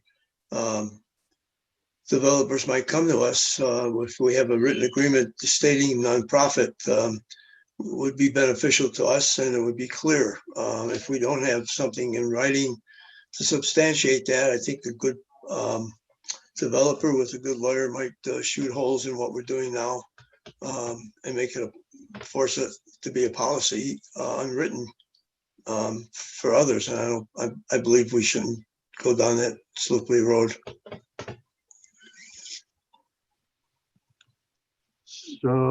So what I would say is I'm very glad that Habitat's interested in our community and trying to move this project forward. You know, the amount of housing that we need to provide, and these will be for purchase units, Lisa. Okay. Can I remake a motion? You've got a motion, a second on the table. Does the maker of the motion wish to withdraw the motion? I forget who that was. I'm sorry. Scott. Scott. Yeah, Withdraw your- I'll withdraw. Okay, thank you, Scott. So I'd like to make a motion to waive variance application fee of $100 and up to $3,000 for the project. Mayor? Yes. And if, sorry, just before you finished and there was a second, might I suggest that you add to your motion a specific finding and basis of your motion that the applicant and requestor in this case is Habitat for Humanity, a nonprofit organization. And for that reason, you're making your motion so that that's sort of on the record, On the record. as a reason for it, right? Yep. Okay, so I'll make a motion to approve the variance application fee of $100 plus up to $3,000 for application reduction for a nonprofit organization. Is that okay, Carmen? You Yeah? bet. Okay, do I have a second? A second. Okay, motion is second. Andy, you got a comment? So, Mayor, I didn't hear the word waiver in your motion. I just want to make sure it's clear that that's what your motion is. Okay, yes, to waive fees up to the $100 plus up to $3,000. Okay, thank you. Okay, do I have a second? Art seconded. Second. Art seconded. All right, discussion. Mayor, I just want to point out something I think is really important. Earlier, we had discussed, the last couple months about workforce housing. And it's difficult for somebody not to lose, meaning that you may have to raise the rent on some folks, give other folks, or raise the price of the property some, give other folks a deal. Habitat is a prime example where nobody has to lose. This nonprofit is very much, I think, fulfilling something that the city needs and the citizens benefit from. And, I for one think it's something, it's part of the answer for affordable housing. And it only makes sense to offer this nonprofit a waiver of such fee. And I think what happened just last Friday is a pure evidence of what we need, some lower cost housing in this area. Okay. I agree with lower cost housing, but I'm with Art, you start adding up these dollars and, we need to pay our, people to do this stuff, So that's my comment. And this fits the low, the lower end of the housing part, but it's not a profit. If you're taking someone that's coming in and saying low income housing, that's not a nonprofit. That's a totally different situation, and they're going to make a profit off of what they do or don't do. So I think it has to be distinguishable between the two. I don't believe that we want to set up anything for other profiteers claiming to be low income housing. And so I think if Carmen agrees, I think what the mayor suggested at least sets a standard in that area. And it does, the lodge does show us what we need. At the same time, I think if you look at what's being done, we are getting to a point where we are providing the low income housing. We already have on Minor Street there. Absolutely. That's a very good point, Art. Yeah, this reminds me of Barbara Cole's comment about providing carrots rather than sticks for the low income housing incentives. Okay. Well, this is the first time this has happened that we've deliberated like this and talked about it. And I want to hear from other councilmen. We heard from everybody. Jim? I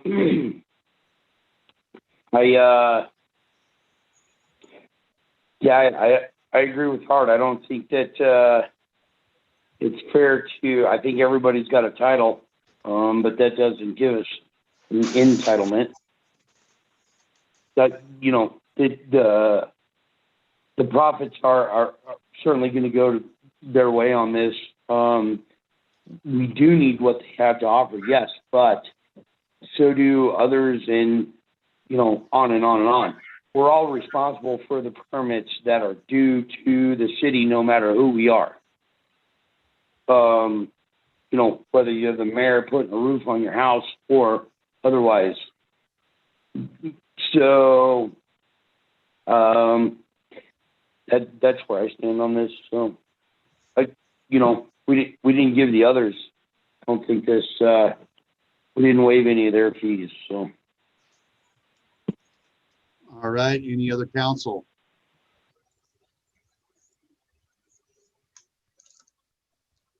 So I'll take the motion off the table if I hear council wants to make an additional motion.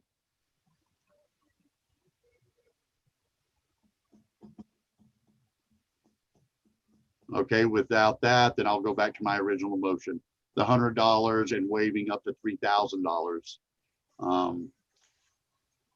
Do I have a second? I'll second. You got a second on that, didn't you already, Mayor? I think. Well, I withdrew mine thinking that another council person would make a motion to waive a larger amount. So I pulled mine back. Do what? Sorry, I heard that you would consider tabling it if you heard. No. I withdrew my motion and allowed any member from council to remake a motion. Okay. Yeah, but your motion still has the language of a nonprofit. Correct.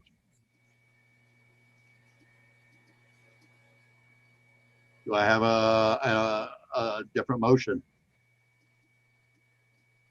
Okay, then I will reinsert my motion for the $100 waive to waive $100 application fee and up to $3,000 for the application fee for a nonprofit development. So with that motion in this case, they would have to come up with $2,000. Well, yeah, in essence, yeah. Okay. Do I have a second? Just a point of clarification on that.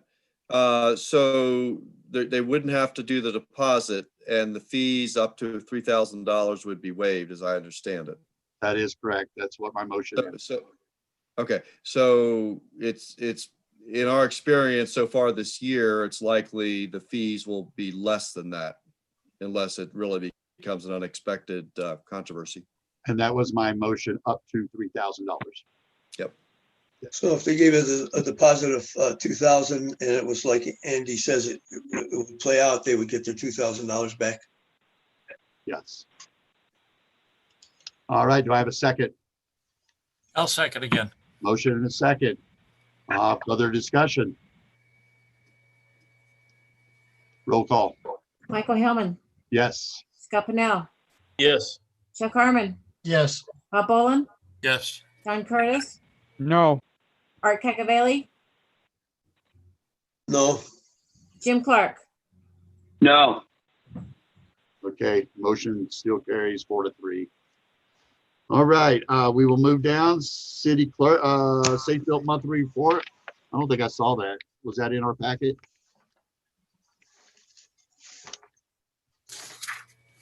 Diane?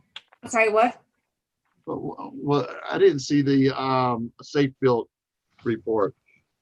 Do we have that in our packet? I may have looked past it, but We do. Beautification building. oh, there it is. It's real itty bitty. You can hardly read it. I But it's can't there. get it to go any larger. I'm sorry. No problem. Does anybody have any questions on this building performance report? All right, with non-sales tax report, did you send that to us too? Yes, sir. I didn't see that. Was that an email? It was in the packet. It was in the packet. Yeah.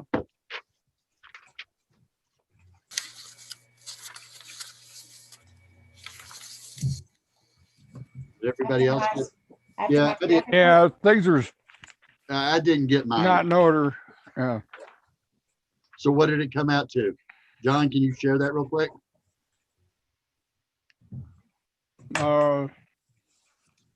Sales tax, general fund, $1,026, $336.96. Is that what you want?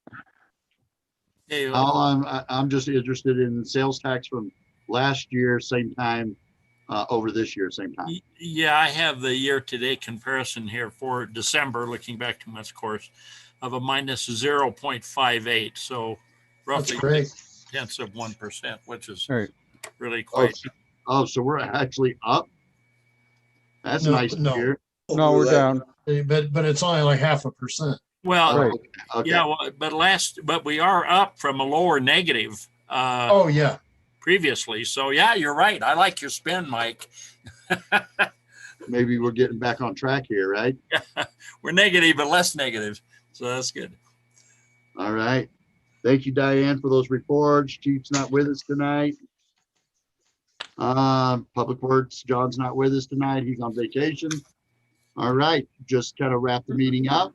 Any last comments or anything? Yeah, I wanted to for our ask Andy why I asked about the CARES unit. I don't know if it's a typo.